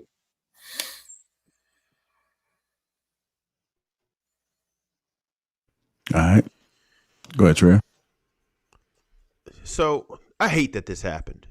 I'll just say that. I hate that this happened. I hate that Sierra, with what she represents, a person who is able to get passed around the industry, deal with all of the wrong dudes, do all the wrong things, and then go ahead and find the perfect guy as you're aging, hit a buzzer beater and get this guy to be the perfect dad and then be the perfect wife and have a perfect situation. And now Russell Wilson talks more about his relationship than football, and Sierra talks more about her relationship than music. And all they do is throw it in your face. Look, this works. Look, this works. You can do it. Sierra's prayer. Let's go. That's all you got to do now. You don't even have to be a good woman. You don't have to be virtuous all your life. You can literally go ahead, have your hot girl summers, go ahead and mess with all the fuck boys, and then still hit a buzzer beater and land a successful, perfect guy, right? And that's crazy to me. It pisses me off that this is represented in such a way and people are just eating it up, and I'm a hater. I'm sorry. This situation makes me a hater because this shit ain't supposed to happen. This ain't what we supposed to promote. It is what it is. That's just how I feel about it, because I think it's terrible that they really make this like it's the standard, right? It gives women false hope. Young women out here are thinking that this is the method that they can take and they'll be successful at it, and they won't. And dudes out here, me personally, and I don't give a fuck who feels any way about it, I will never be a stepfather. That's just my take on it. Sorry, not sorry. I do not appreciate it. It's not for me. I give a damn about my legacy, and I don't care how nobody feels about it. And if you do, like B Man said, I commend you. That's cool. But for me, I give a damn about legacy, my bloodline. That's why men want to have boys. So their bloodline, their last name will continue. We give a fuck about legacy, and I don't care what anybody thinks about it. And again, if that's your twist, go ahead. But I have literally dodged, threw away all kinds of nonsense to great women, right? Because I could not come to grips with me being a stepfather. That shit is scary as hell for me. And there are some men that can handle that, but I'm just going to keep it funky with you. That's a no for me, right? That's just how I feel about it. I couldn't do it. And I don't want young women out here to think that they can go ahead and have these hot girl summers, get pregnant by everybody, and then be able to get the same candidates that they could have before, because it's not realistic. We have to make good choices when we're younger, or we're going to pay the consequences. It is what it is. That's just real life. So I would encourage younger people, men and women, to be responsible as you can. Do not have children with people that you are not prepared to spend your life with, unless that's the lifestyle that you want to continue to have. I'll leave it there for now. This shit is not. I just want to say this real quick. It's not real. I agree with you, Trev. It's not realistic. These standards are not realistic. These are celebrities. This shit is halfway fake anyway in a lot of situations. And the presidents that they're making right now is harmful. So it's not realistic. Do not expect this.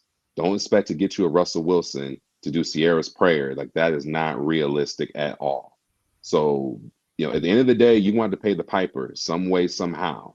So just be mindful of that. Ladies, especially, you're going to pay the piper one way or another. Don't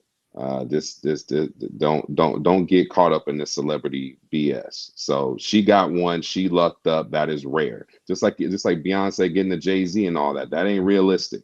You're not going to have two moguls that's on that level, that 50-50, that it's not real. You're not going to find that. That is a one of one. So I'll leave it there. All right, let me see if I can play this clip right quick. That's Sweetie. Let me see. I don't know if you hear it. Oh, it's not playing yet. Hold on, no sound. Yeah, I know. Oh, it's not playing yet. Okay. Nah, for some reason, Sweeney, I don't know. This video. It's hating on you, Sweeney. It's hating on us. Let me try to send it to you again, bro. Hold on. Yeah. Well, the thing is, when I download it's playing, but it's not allowing me to play it on his. Just share your screen and play it then. That's what I'm doing right now. Share screen. Oh, you might have that window muted, or you might have the sound coming through something else. No, I don't have the sound coming through something else, man. I'm pretty savvy with this. Oh shit! Yeah, you did say that you sharing. It's not playing at all. Yeah, it's not playing. Yeah, those some iPhone problems. Hank, shut up. Yeah, I'll play. Hold on, let me see if y'all can hear it through my phone. No. If you could share your screen, I could play it through that. All right, hold on. One way to make it work, JR, is to play the video through a browser instead of a QuickTime player. Just so if you throw it through Chrome or you throw it through Safari and play the video through that, and then share the screen. That's one way I've found to get around that. If you don't have to do it tonight, but in the future, you know that's always an option. I mean, I can always. Okay, yeah, that's what you're saying. Yeah. Let's see what I got here. Weirdest shit ever. Yeah, that QuickTime codec doesn't always play on these on StreamYard, but if you throw it in a browser, sometimes it will.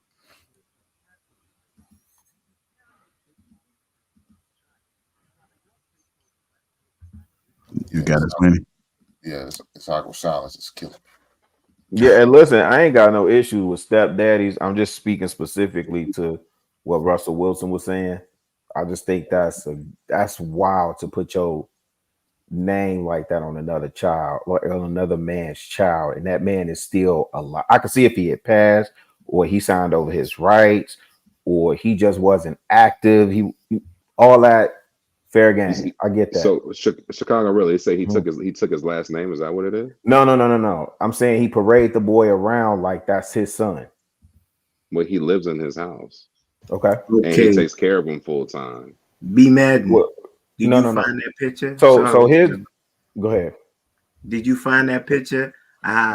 They took a picture like semi-nude, Sierra, him, Russell Wilson, and the young boy before she started popping out them puppies. Did you see that picture? No, I didn't see that. So B Madden, here's the thing. And this is all to your point, actually, right? This is to your point about advocating for nuclear family, raising your own children, right? Yeah. His son is under that man's roof. Like I'm saying, Future, Navarius. Well, I don't know what Future real name is, but the boy's son is actually his name is actually Future. Future, right? Future is under Russell Wilson's roof. That's fair. But Future has a daddy. He does. Okay, and Sierra is his mother. So to me, I'm saying for me, this is just me, my opinion. For Russell Wilson to parade that boy around as if he's his father and not his stepfather, his father. He's parading as if he's his father. That's the way it looks to me. That's egregious to me. That's egregious. Yeah, but really, in that situation, Future could go get his son, and that won't be an issue. Yeah, but we know Future in the streets, though. Future ain't. Future Well, wait. Because when we say that, what do you mean get his son? Based on what? You get custody of his son. How? Could y'all hear that? No, man. There's something wrong with that file because even when I try to put it up in Premiere, it's not carrying the sound over. I think they got some type of protection on there. The best way to play it is through the browser. He can go get. If you can send me the link in the back chat. So they both in Georgia. That case would run through Georgia. They weren't never married, right? So again, it's one of them situations like he could get custody in terms of 50-50. And I think that I don't know if Shaman. Every state a little different. Every state's a little different. That's what I'm saying. They in Georgia. Yeah. So that's a tender doctrine. That's a tender doctrine state, which means they're going to favor the mother. That's a problem already. That's his fault as a father. But if this is a problem for him and he feels like it's a problem, then why don't he try to get full custody? Cool, Navadius.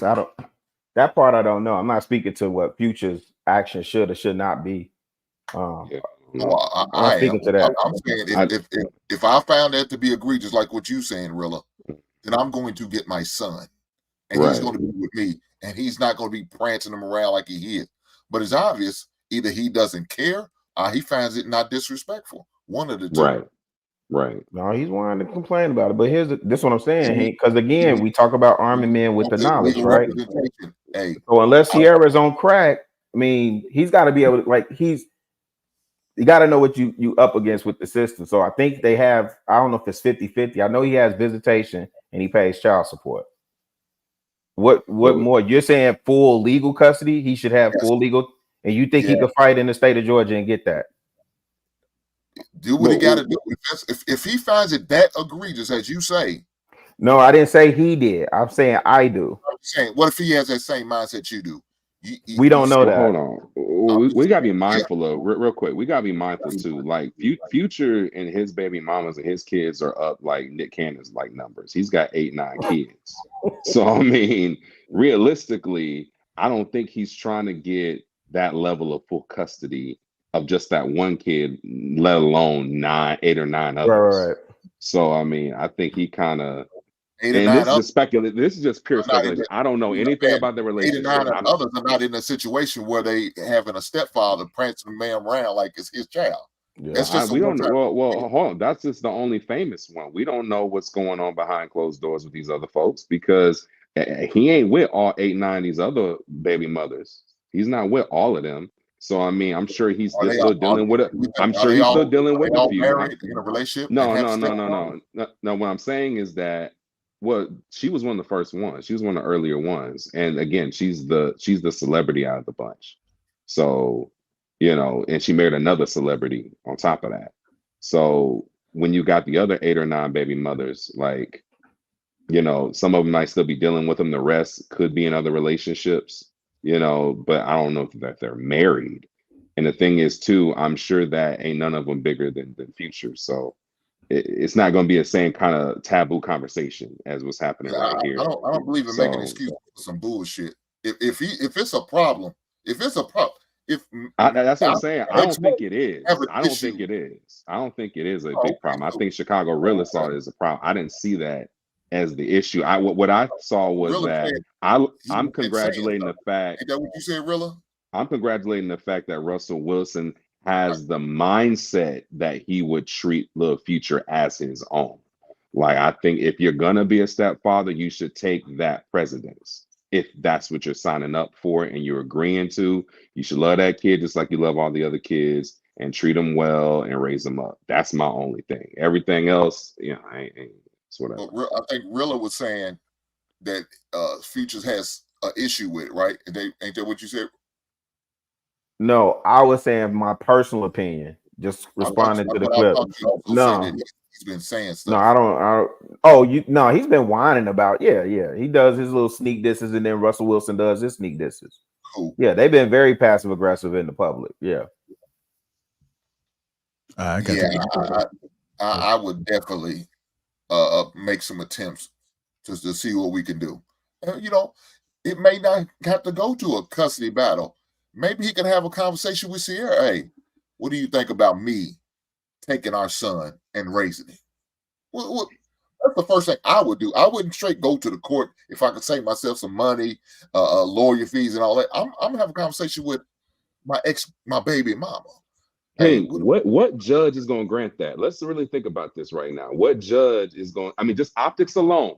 Judge ain't got to be involved. What judge is going to say, I'm going to hand over Lil Future to grown Future in Atlanta, known as, the Toxic King. He's on tour every week. He's gone a lot. He got 9 other kids. Or I'm going to keep it with Sierra and church boy Russell Wilson over here, who has the perfect, immaculate, record and how he's being viewed, and he's the pitch man and all that kind of stuff. And they have a nuclear family, and he'll be in the household with his other half brothers and sisters.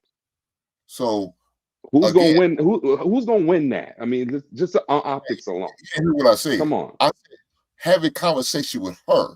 I said keep that, but out of it. I said keeping the court system out of it, keeping the lawyers out of it. Have a conversation with her. What do you think about me raising our son? And what if she says no? I don't think so. Before I try to get try to go to legal aspect of it. And she says no. I don't think so. I'm Lil Future happy right here. Then I need to go the legal route. Then I need to take my chance. But again, what judge is going to take the son away from his mama? We don't know in that situation. You at least got to try. I don't see. This is what I don't. That's the mindset I don't believe in. Not fighting for our kids. At least try. Now, if he tried and it failed, I can accept that. Stand down. But at least try.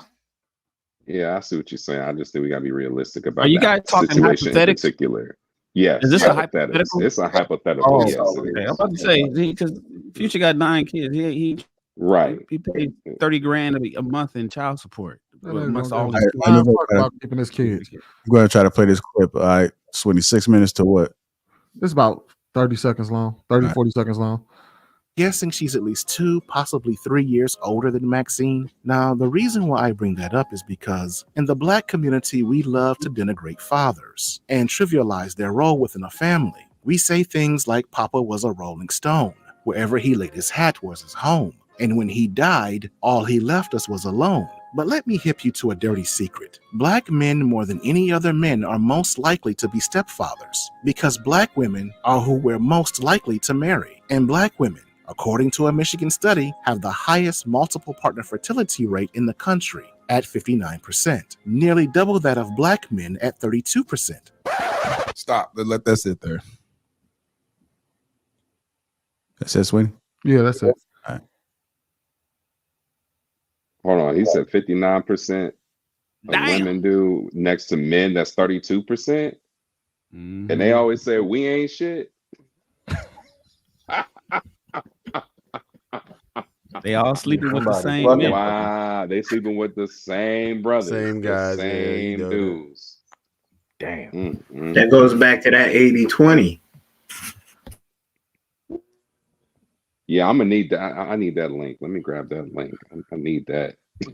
I sent that shit to y'all in the King Talk group, man. Y'all, nobody actually watched the video. Nah, hell no. I've been traveling. I ain't seen that shit.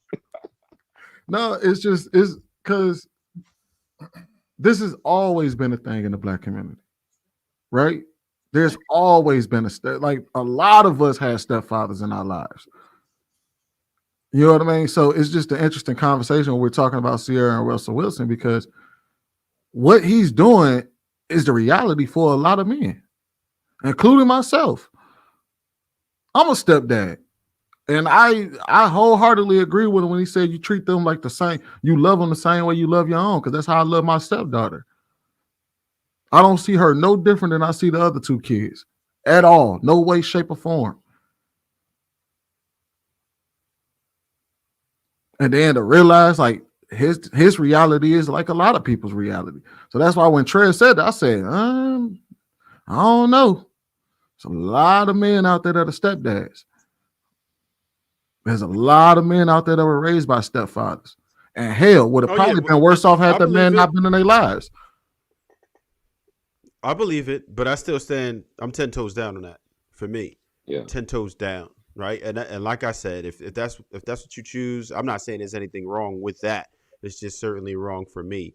And what I can say is it is difficult for a lot of men to do that, right? It's difficult because it's a decision that you have to make, right? And it's an extra added responsibility, and a lot of women will have less opportunities with partners because of it. Not to say they won't be able to find a good man that's willing to do that, but it's absolutely going to limit you. You won't have the same opportunities as if you were single and childless. I think and then it has to do with some of the quality too. I think quality of guy, the caliber of guy that they might want to date or they typically are used to dating. You know, you like I said before, you got to pay the piper one way or another. So when you make certain decisions like that. But I think when we talk about this, right, we're not asking the right questions. First question we need to ask somebody like Russell Wilson is, how does she treat you? How does your household look being a stepfather? Because that's the reality. Because he's there. You know what I mean? Like, we could talk about whether he should be there or not till we blow in the face. The reality is he there? And now people who have to encounter like that, the numbers just told you, 59% of these women got multiple partners that they've had children with. What does that look like? And what should I be looking for to make sure that situation works out for me? Because to say that, hey, strive not to be a stepfather is unrealistic. Totally. I'm not saying that it's unrealistic, like it can't happen. I mean, for the vast majority of people, we're looking at this, we see the numbers. So the people who are willing to be stepfathers, the question should be, okay, well, how does she treat him? What kind of woman is Sierra to Russell Wilson? And is she the kind of woman that, you know what I mean, that you should expect? Because now if she ain't shit, then we can talk about it. But if she's a great woman to him. Sweeney, let me ask you this, Sweeney. How would you feel if your wife was just twerking on the car for everybody to see her goodies? How would you feel about that? That would depend, because if I was in Russell Wilson's, hold on, wait. If I was in Russell Wilson's situation, all right. You remember when we had that conversation about people had a couple weeks ago on Lapeef Let's Talk, and we was talking about if a boundary ain't a boundary, then who are we to tell him that should be his boundary? If it's not his boundary, what does it matter? What we need to ask Russell Wilson is, what boundaries do she cross of yours? Have you ever set a boundary and she crossed the line? Yeah, but it goes beyond that, right? Because at the end of the day, it's not just about him. They have children, and there's certain things that you shouldn't do as a mother, right? To me, no mother of my children need to be twerking on the car for everybody to say goodies, like I said. And it's not negotiable. It's not a maybe. It's a no. That's just damn disrespect. And why would we encourage men to even tolerate shit like that? That's crazy. Like, you think that's a cool thing for a grown ass woman who doesn't need the money to do? What are you doing that for at that point? It's not like she's out here struggling. She's not. Trev, I think to Sweeney's point, it's different when your wife is an entertainer. Yeah. Well, in the entertainment industry, you know, it's different. You know, if she's an actress, be mad, and she has wasn't. a sex scene, and she has a sex scene in the movie, is she not allowed to do that because she's married to you now and she has kids now? She's not allowed to have a sex scene that shows a little bit more than, you know, than you may be normally comfortable with, but she's always done that. That's been her job. She's an entertainer. She's always danced. She's always twerked on cars. Well, there ain't nothing new. So does she have to give that up now, or she needs to just clean up her image? What is it, Trev? Because now you're saying she got to give up she has to alter or change or give up kind of how she does her career. And he knew that going into it. He knew who he was marrying. So there's certain things that I had to. There's certain things that I had to sacrifice, right? Certain things that I knew I could no longer do when I decided that I was going to become married, right? And the same would be expected of a woman that decides that they want to be with me. And I understand that every man is probably going to have different standards, apparently, but I mean, it's a no for me. I completely disagree, and I feel like it's disrespect personally. I feel like it's disrespect. Is it disrespectful if you met her that way though? Like that's how you met her. Like you met her there. You see what I'm saying? It's almost like you go to the strip club and you fall in love with a stripper and you love her, but then you're like, oh, but you can't strip no more. And it's like, well, you met me in the club. That's how I make my money, and you don't make enough for me not to work. So I mean, yeah, it's unrealistic at that point. So then, at what point is it not okay, right? Like, okay, not marriage. Nah, you can still do it. You can still be a stripper. Or okay, cool. How about when we have children? Now you're somebody's mother, and people can see it. Like, at what point does it become unacceptable? All that has to be discussed ahead of time. All that has to be discussed and agreed upon before you get deeper into the relationship or turn into a marriage or what have you. Y'all have to agree on that. Or if you don't, it's going to be an issue later down the road. No doubt. It definitely needs to be a conversation. It has to be. I know what you used to do prior, but from this day forth, we can't be doing it. I can't accept that. Now, if it sounds like it's not a standard for him, so it's not a standard for him. It's not disrespectful if that's not his standards. It's only disrespectful if that's the standard and she still does it anyway. Right. He was a sweet one. He's sweet. One, no, she wasn't doing nothing before that Level Up song came. Her career was kaput. Let's keep it a buck. We're not going to do that. And you cannot gauge, Sweeney. You put a woman in front. You can't really gauge. You line up 10 women and put them in front in a relationship with a man of means. You think they're going to really mess that up? No. Come on, man. How you judge a woman is when you ain't got nothing and she with you. Men of means, most women say, I'm not going to mess this up because I could really make this work for me. And you watch step for step, Sarah made it work for her. She keep popping out as much babies as he want because she knows she got a sweet lick and she ain't messing that up. As for doing all that other stuff, I agree with you, B. Madden. She was an entertainer. She is an entertainer. But once you cleave and then you go deep into religion as they say they are, there's certain conversations that need to be had. that this is no longer acceptable for my wife because I'm a man, a righteous man that follows God, and certain things within that good book is no longer tolerated. I know people in my family, West Indian group, they don't listen to nothing secular because they know what they adhere to once they cross a certain line. She still she still got that taste for fame. Especially if he's comparing himself to Joseph. That's it. Mm-hmm. Man, now we have to be honest, man. We know right. we know a lot of people who claim to be religious are halfway. Hold on, wait. A lot of people who claim to be religious are halfway crooks. They pick and choose what they want from the Bible and what they don't want. So I'm not gonna hold him to a standard of the Bible. Obviously, he doesn't live up to that because if he did, he wouldn't have picked Sierra to begin with. But obviously he did. So I can't even sit here and he can say whatever he want about how he compares himself to Joseph and he can quote Bible scriptures all he wants. The reality is your life doesn't even represent that. But if you say, I'm sorry, but if you say what you are, I'm gonna hold you to it. If you saying you a man of this, I'm gonna hold you to it until such time you show me otherwise. But his life don't show that at all. Even from Jump Street. We know religion is fluid, like these homosexual boys. So fuck that shit. God damn, we need to stop this shit. They all halfway crooks when it comes to religion. Shit. Damn.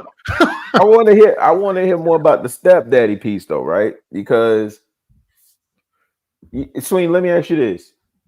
Because I believe that in that situation, most of what we would do in that is the child is not the reward. The mother, you doing that for the mother, right? Mm-hmm. So, and when you say you love that child the same way you love your own biological children, are you saying that? Say, man, I don't want to put this on. No, go ahead. No, go ahead. I'm just saying if something happened, right? I know where you're going with this. Oh, so you talking about picking one over the other? No, not picking one. Okay. Does that child, the stepchild, get the same treatment, same love, same benefits, same you written into the will, same health benefits? Absolutely. As your biological children. As my biological, my stepfather did it for me. Salute. My stepfather did it for me. When he bought his house, he said we all get a piece of the pie. When he bought does your stepchild have their father still alive in their life? Father's still alive. He's not there though. He's gone, like gone. Gone. Okay. Oh, that's different. Okay, that's different. That's definitely different. That's different. Well, hold on. Is it because it's still not his child? It's still not his. No, that the father's not there. He's talking about responsibility. He's talking about responsibility wise. Yeah, because y'all sit there and talked about not being stepfathers and doing this. I'm worried about my legs and all that. So why all of a sudden, since the baby daddy not around, I guess I could show love to him. Or Russell Wilson, it's okay for Russell Wilson to prance around like as he is, because as long as the other daddy ain't there. Yeah. No, that's the difference, though, Hank. That makes a difference. No, it doesn't, y'all. Hank is right. Oh wow, Hank is right. I'm gonna explain why. Because of what y'all led with. That's why what Hank said actually matters. Because what y'all led with is I can't be no stepfather. Y'all didn't say I can't be a stepfather to somebody whose father is already there. You said I can't be no stepfather because I'm not giving up my legacy. My legacy matters. My money matters. That was B Madden and Trev. No, me and Trev said we said. I didn't say that. 10 toes down. Oh yes, I remember what you said. You said something about stepping on the other father's toes. Right. I'm with you. All right. But nobody else spoke, so we can only go by based off the people that spoke. Right. That's it. So that's what I'm basing it off my statement off of the people that spoke. It still doesn't change just because the dad ain't around. It's still not my biological son. But if I'm going to treat it right because dad ain't around, no. Look, I had no problem with let me say on this. I had no problem with Russell Wilson's doing. Now, if it's disrespect for the daddy, then bring your weak ass down here and come get your son and take him to be yours and your resident. Oh, you're not gonna do that? Then fuck your deadbeat ass. I'm gonna treat him like he's mine, and you can feel it. You can feel all you want to feel. Right. Matter of fact, he's in my home. He might have to call me daddy. Now, how disrespectful that shit to you? Fuck your feelings. Boy, Hank going Hank, off. Hank 100% right in my book. So Yeah. I'm taking this from a different perspective because I got a cousin that was raised in the house where the mom remarried and had 3 kids of her own, and the father, he was an African guy. He used to delineate between which kids was his and which was that my cousin wasn't his. So he'd be like, my son, come here. Cedric, come here. I mean, I'm not trying to say that, but my son, come here. And he would call the other one. It was a clear line that you're not my child. And when you get raised like that, a lot of those kids end up leaving to go live with the grandma if the father wasn't present, and you don't feel like you part of that family. So I have a huge issue with Future taking a picture with him naked. I thought that was completely out of bounds when they did that little photo shoot. I think some of the throwing the child in the father's face is antithetical to a positive co-parent relationship. I think the back and forth stuff they do is extremely immature.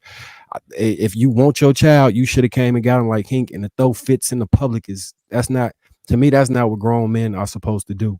You got to put the priority of the child at the top of y'all communication and operate from there. Not the failed relationship, not how you feel about what dude said, not how you feel about getting thrown out of club and all that other stuff. It does not matter. We talking about children's lives at the end of the day. And if you're gonna be a grown ass man, you're gonna have to be a grown ass man to either get the baby, like he said, or support that family in whatever means and ways you can. Here's the reality. Baby Future was born in 2014. Sierra and Russell got married in 2016. You don't think this nigga gave that kid one bath, one shower, one, like, he's been a father to that kid damn near his entire life. His entire life. And I'm sorry, a full father is a full father. There is no, you don't, because once you start, if you try to delineate, so now granted, I'm saying don't do it. No. I agree. Nobody should be taking naked pictures and putting it in public with their No, kids. hold on, let me just stop you right there, Sweeney, so I can make sure that you heard exactly what I was saying. I'm saying I had a problem with him taking that picture with somebody else's child. I probably would have had a problem with him doing it with his own child. I don't like, it's too many sick people in this world. I don't like, if you're coming from that perspective, I get it. Like, no, I don't like seeing naked kids and shit online and all of that. That shit's weird to me. I don't watch Law and Order episodes, all of that. When I was saying delineate, I was using that as an example of me, because my cousin my age, then I'm watching it happen with another kid, and he in the same situation, end up living with his grandma. The mother and father moved to a new area, and he don't move with them. He stay with the grandma. Now he in transitional, trying to figure out where he gonna stay at 15, 16. So it's almost like he abandoned. You know what I'm saying? You throw that kid to the wayside unless you cuff him and bring him in. That's the only way to do it. You either do it like that or give him to the father.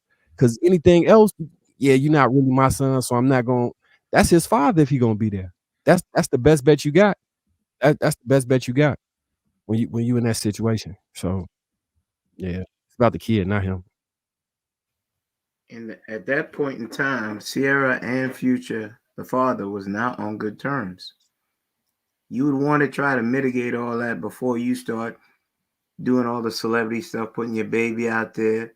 You really act like that's not like an underhanded slight that she's trying to throw at him. It absolutely now is. I got a man and I'm pregnant and he's taking care of me and I got your son up here and stuff like that. Women are very petty and they do stuff like that. And that's what I saw in it. So I'm there like, yeah, she got a sweet one. Done got knocked up. She done got the lottery ticket. Okay, I'm good. You done dissed me and thought I was going to be like one of them on your coattails looking for money to take care of the kid. I done leveled up. So I asked my homie this one time. I'm like, because he was going through and from the father's side, I seen when the father's trying to be in the kid life and the mom is deliberately keeping the child away, and the new stepfather is not helping co-parent, and it's just a complete mess. And your emotions running high, and you want to go pretty much do something there behind what's going on to both of them, actually, from the conversations we had. And my thing I kept asking him was, if you could keep it together in front of the police when they pull us over wrongly, if you can keep it together when you at work or when you're dealing with a client, why can't you figure out a way to put the child above your emotions, your feelings, and put all that to the back burner just so you could accomplish the goal. I know it's hard. I'm not negating how hard that actually is. It might damn near feel impossible, but if it's something that I'm willing to do that's impossible, it's going to be for my kids. If you truly care that much, like we need to behave as real adults out here and not. Mark, that's facts. Then that's why I said, let's not bring the court into it.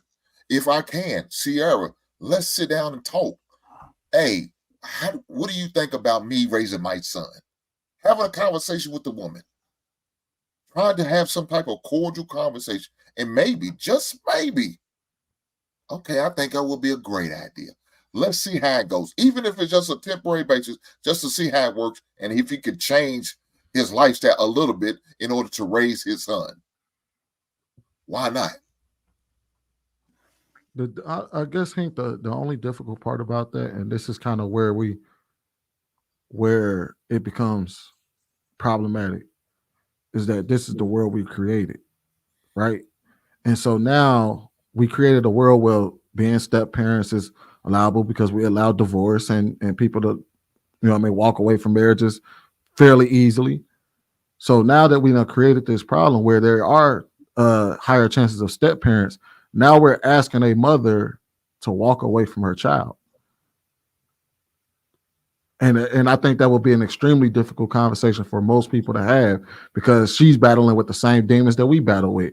Do I part ways with my kid and let him go live with the father on the strength that I'm trying to, on the strength that I'm just having another relationship or I find a new husband or something like that?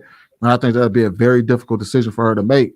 Just, today. Because it's difficult for most men to even not be around their kids every day. So I can only imagine a woman who breastfed her kid and who's had her child on her hip for the better part of the last 5 years and then asking her, hey, look, you think it'll be okay if I take the kid for the next 15 years? She'd be like, I know exactly what you're saying, Sweeney, but the issue is I'm gonna always advocate for a father that want to be present to be in a child life because discipline that the father provides, the stepfather may not be able to provide to that same whatever is necessary. Because ain't nobody just gonna whoop your kids if you care. You know what I'm saying? Some people don't believe in spanking kids, so they won't let the stepfather spank the kid. They might feel like you and him beefing or you got an issue with him, so you don't want him punishing your child the way he might want to punish him. You might want to side with your child. It's just too much in there. I think a reasonable woman would see that and a reasonable woman. Now there's some unreasonable ones. I know I completely understand that. I see you, Shan. There's some unreasonable ones, but if you could find a way, bro, we gotta solve the issue. Unfortunately, and everything fall back on us as men. So we just gotta fix the shit however we can. It sucks. It's fucked up the world like that, but shit, that's how it is. Well, the reality is to fix that issue is to stick with the person you made a child with in the first place. I agree. Because if you cross over that threshold where, and it ties back into what Hank said when he said, fix your shit. And then Clout came in and said, hey, bro, that's impossible. Then if what Hank said is the solution to that is you got to fix what you started. But if what Clout is saying is real, then the reality is now you're asking two parents to settle on some shit that is extremely difficult to do. Because even we can say reasonable woman all we want, but a reasonable woman wouldn't want to part with her child at all. And that's just the reality. She just don't want to. Just like we don't want to part with our kids. That's why you think we're in courts every day fighting for the rights to see our kids. Because we don't want to part with them either. It's just unfortunate that I can't be in the same house with you. What percentage of men you think challenge for custody? No, that's a problem right there. Most men don't. Yeah, most men are taking a future approach. Well, most men are taking a future approach, and they okay with being weekend fathers. That's what most men do. And Sweeney, when you sit there and say most kids are not born out of divorce, are becoming step parent out of divorce. Most kids are born out of wedlock. No, true. So they're automatic. If they get married, they're automatically going to be stepmothers and stepfathers off the rip. Not because they couldn't stay married, because they was never married. They couldn't stay together in a relationship. So most men are not trying to be full-time fathers. They're not built for that responsibility. They're just not. Well, So they Hey, don't just go the weekend dad route. They're gonna be the fun dad. Oh yeah, I take them every other weekend. Oh, I get them on every other holiday. That's what most of them want. hey, They're not out there putting that work in to try to fight for the kids. Hank, so I just checked it out. They're saying it's like 4% of fathers who actually fight for custody. That's why That's a goddamn shame. full custody or just custody? Are we talking joint custody or full custody? Full custody, and that's what you does it should be matter, fighting. Well, the reason why is because I don't know if y'all ever listened to the lead That's a attorney. big difference. Because fighting for custody is extremely hard for a man. So and it costs a shit ton of money to do. So most lawyers will tell you, hey, the best you can probably get out of this situation is joint custody. Now, here's where it becomes difficult. A lot of the times, if you don't live in the same city as that woman, it's extremely difficult to get joint custody. So if she moves to Atlanta and you live in Chicago, and then you start to try to get custody of your child, and the child is in Atlanta, it's going to be extremely difficult for you to be, especially you got a job here in Chicago. You got a good paying job. There ain't no transfers to Atlanta to follow your kid where they at. So that's one reality. And then there's another reality where I do tell people all the time, I'm like, hey, look, the best thing you can try to do is to stay in the city that your child is in. Sacrifice. Like that's the best thing. Have to sacrifice. But here's the thing: isn't this the biggest argument ever for why you should get married? So you have automatic parental rights. Yeah, that is correct. So when anybody asks, if y'all ever have a question again, so you're not dealing with this bullshit. So you have automatic parental rights to your child. So you don't got to deal with this shit. That is true. And Sweeney, keep in mind, even 50-50 joint custody is a battle, right? Yep. Because what they will tell you is that there has to be a primary custodial parent because someone has to make the final decision. So the primary custodial parent gets to decide the school, the doctor, all the day-to-day, whatever. And in all honesty, that primary custodial parent overrides your decision. Period. You know, custodial parent and non-custodial parent. That's correct. And most of these child support cases, what we talked about time and time again, Shan could correct me, or one of you brothers that's a statistician, the analyst could correct me. But most of these child support cases come from divorce, right? So the fight that we're talking about, the brothers are already in court fighting. Well, you basically negotiate. You ain't fighting, you negotiate. The fight that y'all talking about when those cases are put, when those non-marital child support cases come about. Most of them don't come from divorce. It comes from out of wedlock. That's the majority of it. Are y'all sure? Yeah, because you got custodial, non-custodial, and was it 9 times out of 10 the men? No, that comes out of non-custodial. The non-custodial, that's in divorce. So no, but that's in divorce. We can look it up. It's also it's also when the two ain't together as well too. It depends on which state it is. It depends. So on it's what either state gonna be TANF. TANF. It's not people walking in. That's not majority of cases. People walking in and filing for child support. It's either gonna be divorce or it's gonna be people on welfare. That's where your child support cases are coming from. It's not people walking in. That's not majority of cases. And your statistician just walked back in, so maybe he can correct me. But from what I remember, it's most of those child support cases come from divorce. No, most of them don't come from divorce. If there's only 30% of us getting married, how's that most of us coming from divorce? The numbers don't add up. I would guess it's welfare or financial, the aid. Because they automatically put a case on the You're required if you apply for any type of assistance, you're required to put them on child support. So that's gotta be the majority. That's gotta be the majority. I just did a child support calculator because in the state of Indiana, that's where I'm from, right? And even with joint custody, you still, even when you both spend equal time with the kid, 184 days out the year, you got your son. You still wind up having to pay child support. Yes. That is nuts to me.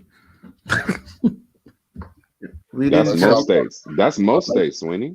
I know. I'm just saying, like, it's child support is based on income, not based on time spent with the child. not based on time spent with the child. Some type of agreement. Not based on time spent with the child. Agreement. We didn't Now, touch that. if you and a lady could come to some type of agreement, then you won't have to. And they get it notarized and sign off on it. You don't have to if you come up with agreement. Your child support is calculated based on income. It has nothing to do with time spent with the kid. Well, that's actually part of the calculation, but the majority of the calculation is based on income. So if you make more money than her, but you have the kid 50% of the time, and they really don't even split that because 7 days a week, it's no really way. I'll put it as equal income. Yeah, as equal income. Literally, both of them make about $800-900 a week. Well, who's carrying the insurance? I put neither one of them have insurance. I'll go on the father then. Marcus put out the outcomes. Stay with who you got, who you had to stay with. But then you got then it's two type of at the beginning, Sweeney said we didn't create this. The system created this. In the 70s, when welfare said the father needs not to be in the home, but I'm going to provide for you, created this.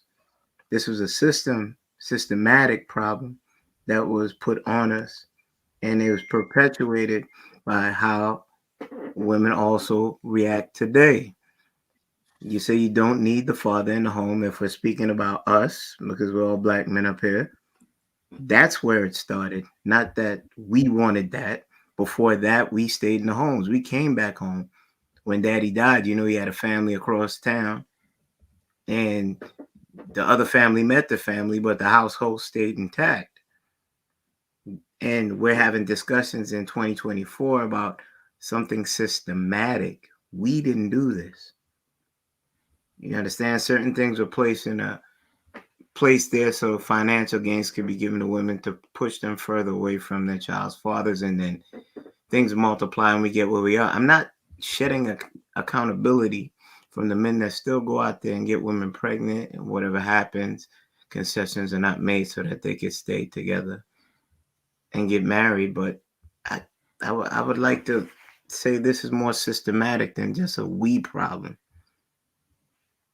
Yeah, we gotta go ahead and wrap this on up because it's about that time, top of the hour. BZ Phony Baby Zaddy Fowler says, question for the panel. What is the man code when it comes to stepdaddy duty? There needs to be some rules to this. Harrison Davis Fowler says, I agree that what a person considers disrespect varies, but a black wife twerking publicly when she has a black husband make us look bad. I think everybody has contributed to the platform with the donations. Also want to make sure that you guys take a look at the YouTube channels, the Instagrams, and see what everybody else got going on. Let's make sure that we support each other across the board on everything that we do. Want to thank everybody for joining the panel and their perspectives. Want to thank everybody that was in the chat and who were not in the chat. And just do me a favor, hit that like button. Also make sure you subscribe to the channel. And catch us next Tuesday. What's wrong, Real? I missed something? Oh, we forgot to ask the question. I heard you say who was not in the chat. Well, I mean, some people don't participate in the chat. Some people may just be watching. Well, like, okay. They might be up on second shift, getting off a third shift, and they might just get you some. Saying they in the clouds. I thought you was talking about on the panel. Yeah. Hey, Shannon, all things being equal, so I adjusted some numbers on there, right?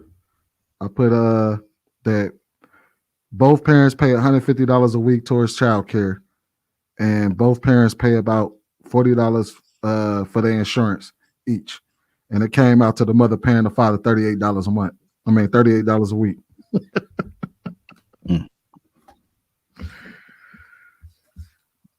So if you split everything, you should be all right. Yeah, when you split, it's based on income, and then there's two type of custodies. There's you have physical custody and you have legal custody. Right. Legal custody is about who gets the shot, who gets to make medical decisions and stuff like that, and then the physical is in person. BZ had a question before we run. JR BZ, he hit us with a super chat, but he had a question, and I think his question was something about what's the rules when it comes to a stepdad. For those that know, I was a stepdad, and I say it's a bad deal, but that's for another discussion. BZ, the man code, when it comes to stepdaddies, the rule is you defer to the biological father. even though the kid is living in your house. If you don't want no smoke, you don't want no issues. You pay for groceries, you paying for that bed, you paying for you putting gas in you doing all of that stuff, but deference goes to the biological father if you want a harmonious household. Typically, now if the father is a deadbeat, he's gone, he ain't around, then you got full autonomy. But then even then, that's between you and the woman, because that's where the argument is. The issue that we have in today is not so much between men and men. It's not between stepfathers and biological dads. Men get along by and large. You know, I know there's a few ghetto-ish situations. I ain't talking about those. Men get along.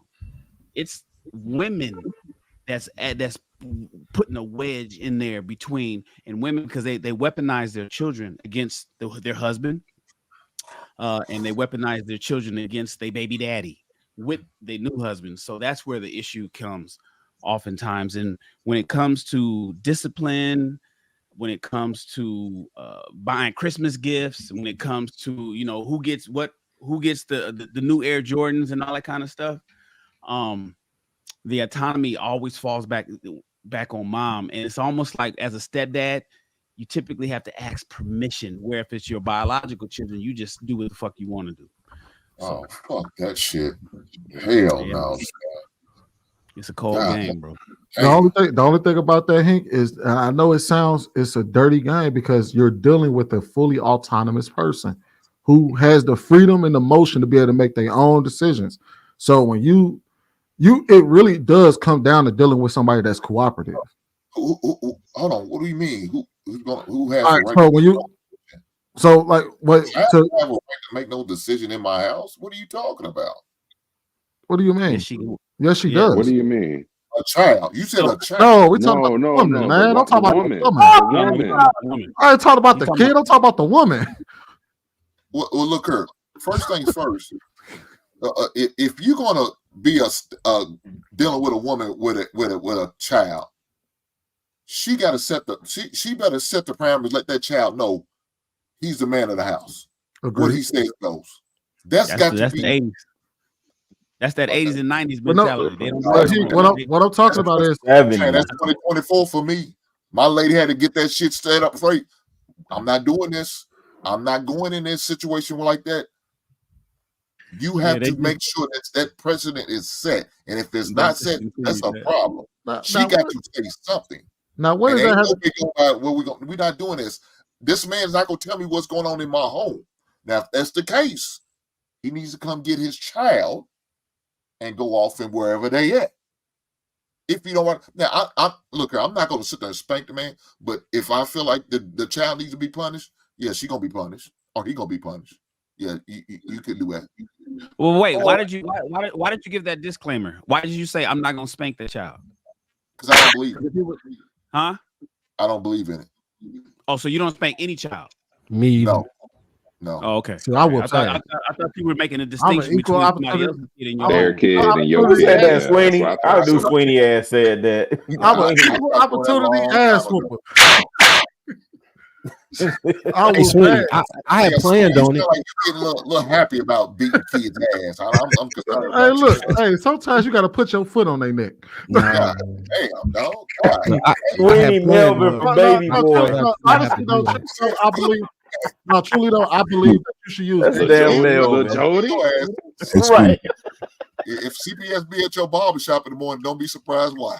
Hey, y'all better not call the people on me. Hey, Sweeney. I know you posed that question I know you said you was going to say the main point of it, but do you want to go ahead and take us home with this? We got about 15 minutes. Everybody, we got about 15 minutes to ask the question. Not really, but go ahead. And we'll save it till next week. When you keep putting it off, it's never gonna get asked. Well, shit, y'all the ones who said y'all ain't got 15 minutes. Right. Well, go ahead and ask it. We might figure it out. Come on. Oh shit, it's at the bottom of the thing. Why is a man required to raise boys to men? Why? Oh shit, that's that's a long question. Yeah, I mean, I'm gonna give my answer real fast. I'm gonna get up out of here. The reason why I think men should be raising their sons to be men, man, because we can relate. We can understand. We understand the ups and downs, the problems, and what the situation they're going through. That's why it's important. Okay. I feel like when boys learn, they need to see an example that looks like them. All right, I'm gonna keep it pretty simple, but yeah, you lead by example, and it shows in all the data that we look at, right? Like the fathers are there, everything works. When they're not, every metric you look at, they suck. B. Madden answered it earlier when he spoke about how his dad raised him and his brother. Right. I mean, he spoke passionately about it too when he thought about how his dad raised him and his brother. Now, I came from a 2-parent household. My mom loved us, all that kind of stuff too. I want to, leave her out on that. We had a great balanced household, but my dad had sons, so he had to raise boys to men, straight up. So yeah, you got you gave Pops a particular accolade though, B. Madden. You said he did a fantastic job in molding you both into his image to carry his legacy. Amen. So the reason why I asked this question, right, is because there was a whole entire debate about whether a man is needed to raise a child or if a woman can raise a child to be a man by herself. And there was a lot that was said, the boy, and the woman's argument was, I can, y'all telling me all these things that a man is required for, i.e. teach him how to play football or throw the ball with him or be a guy with him or teach him how to piss or something like that. She was like, I can do all those things too. So what is it that men do that is different that I cannot do to raise a man to be to raise a boy to be a man? And so I started walking around and asking this question. And because it sparked this whole entire week. That's why by the time it got back around to y'all, I wanted to ask it last week. I started asking women, if a boy gets into if a girl starts to assault your son, what would you tell him to do? And the vast majority of them said, I would tell him to defend himself. And I was like, why? And she was like, well, because most of them was like, oh, well, because you don't put your hands on my son, or you know what I mean? You don't put your hands on somebody unless you want to be hands be put on you. They came up with their reason. We done heard them all. And I said, that is exactly the reason why you cannot raise a boy to be a man. And I told her this. I said, what do you tell your son when he comes home and he tells you, Mom, why did I get suspended and she didn't? Mom, why did I go to jail but she didn't? See, us as men, we can explain that to our son. We can straight up tell them how the world is unfair to them when it comes to that. We can straight up tell them how we were treated unfairly when it was done to us, and we can show them the ropes in that regard. Women aren't wired to understand that because they are treated totally different from us in the real world. So you go teach your son some things that you would do in real life that is not awarded to him when he does it. So that's where that question came from, fellas. I'm gonna say something real quick. There's a certain level of structure and discipline that men bring to sons that women can try to emulate, but it will never be the same, simply because when men are raising boys and trying to train them up to be men, there's a certain, especially when they're going through that teenage phase where they're getting testosterone hitting their nuts and stuff, and they start lifting weights and try to pump up a little bit. There's a level of physical threat that you have to have, a physical stature, physical strength that's required to turn a teenage boy into a man that mothers can't do. You can't put him in a headlock when he starts, getting a little crazy, or he's feeling himself, or he's pumping his chest a little bit because he's 15 and he's got testosterone in his veins. You can't just nut check him the same way. You can't. People act different, and this is a joke. People act different when real men are in the room, because people know when someone's a physical threat and when they're not. People pop off when it's just women in the room or it's all good in the hood. But when they feel like somebody can whoop their ass, the whole room changes. The whole air, the energy is different. They like, let me sit the fuck down real quick because dude, you can't mess with dude right there. I don't want no smoke with him. That's a big thing when it comes to raising boys into young men, is having that physical presence, and also just the example of seeing how you carry yourself in all situations, especially difficult situations, how you carry yourself amongst law enforcement, how you carry yourself amongst some type of difficult situation, how is a man supposed to act in different situations. They are literally sitting there and taking notes. You may not realize it, but they see everything and they want to know how they're supposed to move. And those examples are super important. I'm glad Sweeney said the example about the young boy, getting into the argument or getting into altercation with the young girl, and the mother telling them, you got to defend yourself and this and that. We know better. We know what's going to get us in trouble. We understand where the double standards lie in our society, and as a man, that's going to set us up for failure. And we have to show these young men, the path that's going to serve them the best and give them the best opportunity for success. Really, you got anything to say to that? Man, something settling in my house. I'm trying to figure out what that noise was. That's what he was talking about earlier. Hey, JR, and she can't sleep in here yet. I'm like, nah, babe, that's just the house settling. It's empty, so the vents are blowing, then you hear shit moving and creaking. You're like, what the hell was just? It was a warning up at the tennis that may still be lingering around, like the little tornado warning. Oh yeah. I was trying to listen for the horn. I think I heard it once I got through Hazelcrest, but yeah. And the thing is, Marcus, I think you're good with this stuff, and Trev especially too, when you talk about emotional intelligence and how important it is to teach these young boys about emotional intelligence and how to deal with situations when it comes to dealing with other girls or other women or your mother, when it comes to, dealing with situations that may be stacked against you or may be unfair. How do you navigate those? How do you keep your yourself and your emotions in check? Because your emotions can get you killed.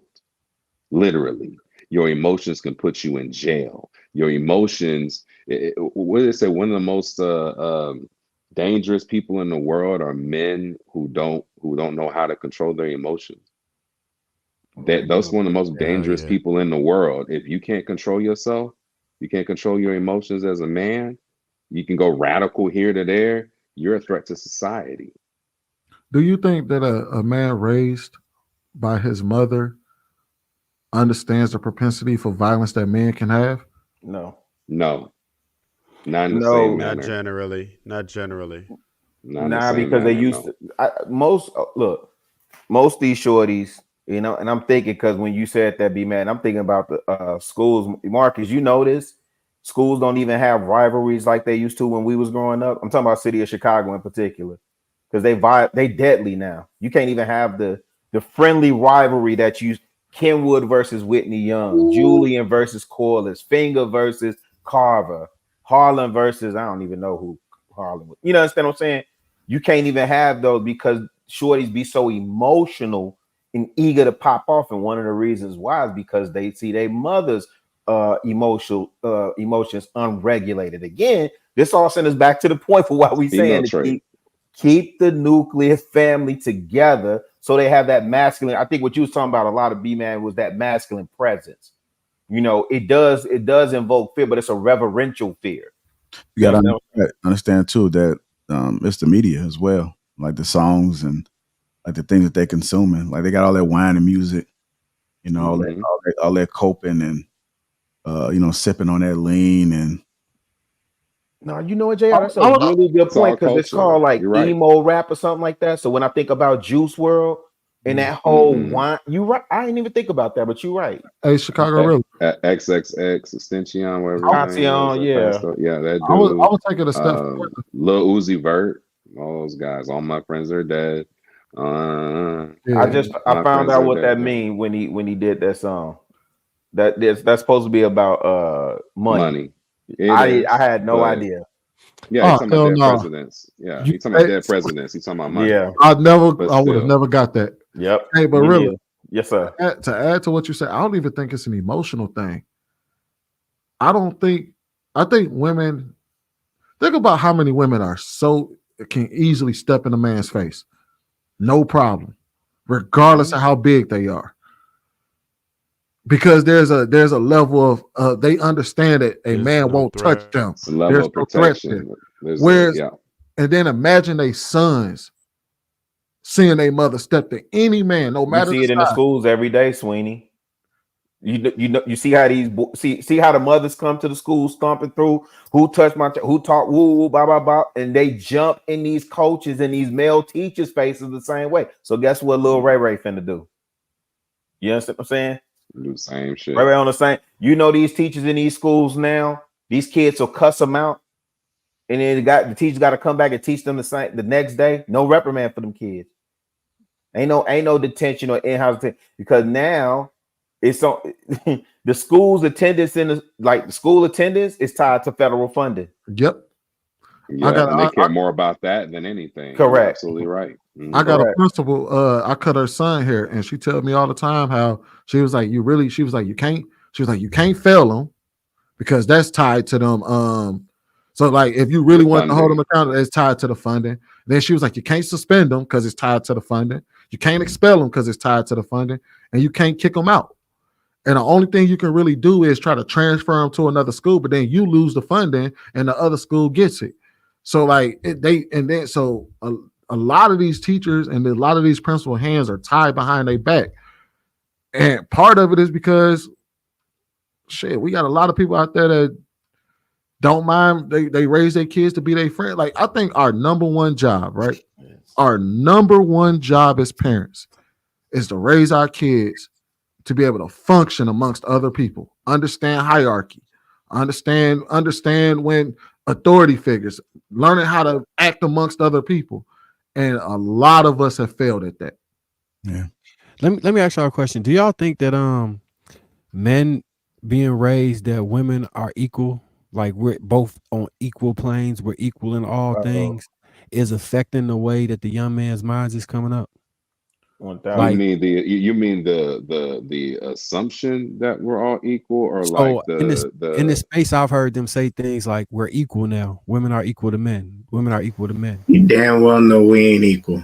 No, but do you think that the younger men believe that? I know we grew up in the era where we understood this. Some of them might believe what they see on TV. That I agree with the yeah. with the emasculation of men and trying to soften old school tenants to agree with what the agendas that they're pushing nowadays. Yes.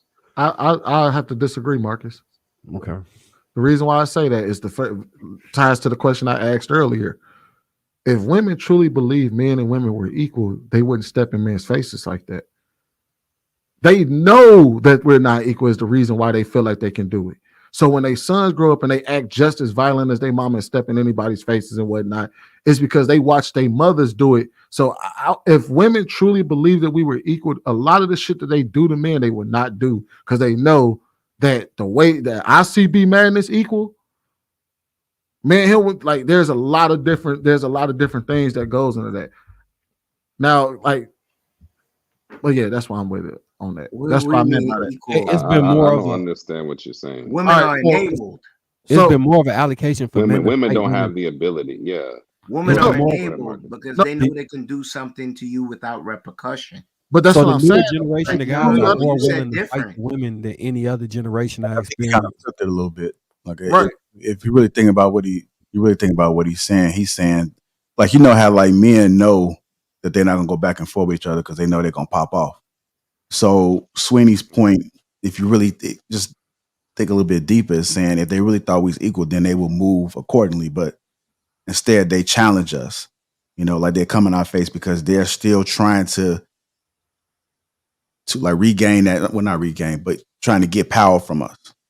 But if they really thought we was equal, then they wouldn't operate the way they do. That's what Sweeney is trying to say. Right, but that's why it's a they won't do it facade. because they won't do it That's to why women it's a either. facade. It's not real.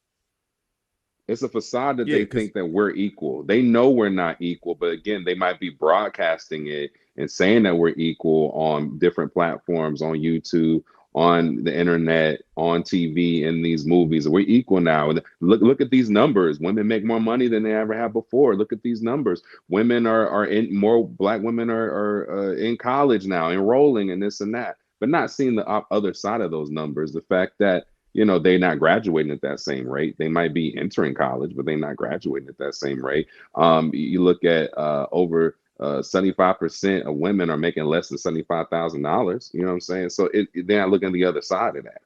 So the reason I asked, because I wasn't sure if because I've heard it a lot from the younger men that they willing to actually like fight these girls back. They hit them. They were the equal rights, equal lefts. I heard little statements and stuff like that. That's crazy. And, equal rights, equal lefts. Yeah, So that's a big thing right now. Funny. And it's also how they approach relationships too. Like they don't believe in having a mold or get a woman into the right position as say a man in the past did. So I don't know if they don't like. So I'm curious if the men in the space, the young, probably under 28, if they actually believe that, or they just saying that for the sake of rhetoric and arguing. I would say that they probably, like, if we're not in touch with it, it's a lot of things that's probably just flying up under the radar. Like, and I'll give you an example. If you don't pay attention to what your kids watching, they putting all that stuff that we don't normally see. It's happening, and you could be in the kitchen or something cooking, and be like, "What? You got a dress on? Turn from this. Turn from this right now. Turn from this. Find something else to watch." Because if and that's why you got to be kind of like aware as far as what your children are consuming. Like as little kids, we'll hand them the tablet, where have them watch TVs, but they are putting this stuff in there, and you're not aware that they slipping it in there. And so like your kid is probably seeing this stuff, because even when I saw like a glimpse of something, I think it might have been I don't know if it was a Halloween costume or something. And I said, men don't wear dresses, right? I said it don't happen. Like men should not wear dresses at all. And he said, I know. Hey Marcus, I can tell you right now that they may say that shit, but I think they're saying that shit just to be saying it, because men get that reality check very early. Like I said, how do you go home and explain to your child that you the one that they the one that got suspended and the little girl didn't? We get that lesson very quickly. That equal rights, equal left shit fly out the window when somebody else, when the laws get involved or when the school get involved. You know what I mean? So I know you hear it in these spaces, and we hear a lot of people say it, but the reality is ain't nobody out there putting paws on women like that, just like as if it's just equal, because you know what comes with it. You know the dangers of doing that. And if you don't, you're gonna find out. Yeah, I mean, I just looked it up. It said it's increasing by 25 to 33% globally.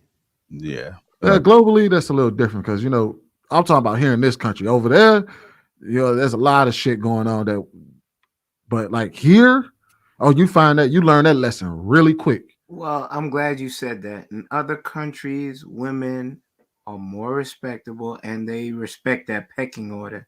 Over here is a whole different ball game. You go to Dubai, you go to Iran, you go to different places, you go to China. Women do not do the same thing. They do not conduct themselves as women over here do. You understand? So if they do, they get that backhand over there. This is interesting. They get that backhand real quick. It increased to 8.1%. It increased by 8.1%. But the state with the highest is Oklahoma, and it's 49.1% of women. So like 1 out of every 2 women, and 40.7% of men are currently enduring domestic abuse. Do you think it's being tracked and reported more, or that is legitimately increasing? Yeah, it's definitely been reported. Men don't report a lot of abuse. Because when they made the statement earlier about men, like in the past, saying that men were, what did we say, that men are nicer now than they were in the past, or harder now than they were in the past, and those men are soft. There was a time period where they didn't even report domestic violence because it was legal. So it was just socially accepted. Yeah, it was socially acceptable. Yeah. Here's the rough thing that people don't want to accept. when those certain standards held in households, people stayed in line because there was repercussions to be had. And I'm not saying good, bad, or indifferent. I'm just stating what it was. If Mr. came in the house, Mister, Mister, you know what it was. If you know that pot wasn't on the stove with something ready for him to get fed, and then you come to take off his boots and such. Of course, we've advanced, but the pecking order, as stated, women are unable to do what they do in this country more than other places in the world. And that's because of the structures that's put in place in this country, the structures that are held up by other men. Like, Yeah, for absolutely. example, like the police, like the government, that are all being enforced by other men. But there's a structure of why there's a structure in place, which is why these women feel like, they're not going to get hit or get touched, or they feel more confident poking their chest out because I know you sock me in the face, your ass going to jail. And there's nothing I got to do about it. So here's the thing: they should feel like they're not gonna get hit, because here's the reason that this is what I really be trying to advocate for. Something innate in women when they love or like you makes them want to serve you the same way you saying with the pot of food and take your shoes off.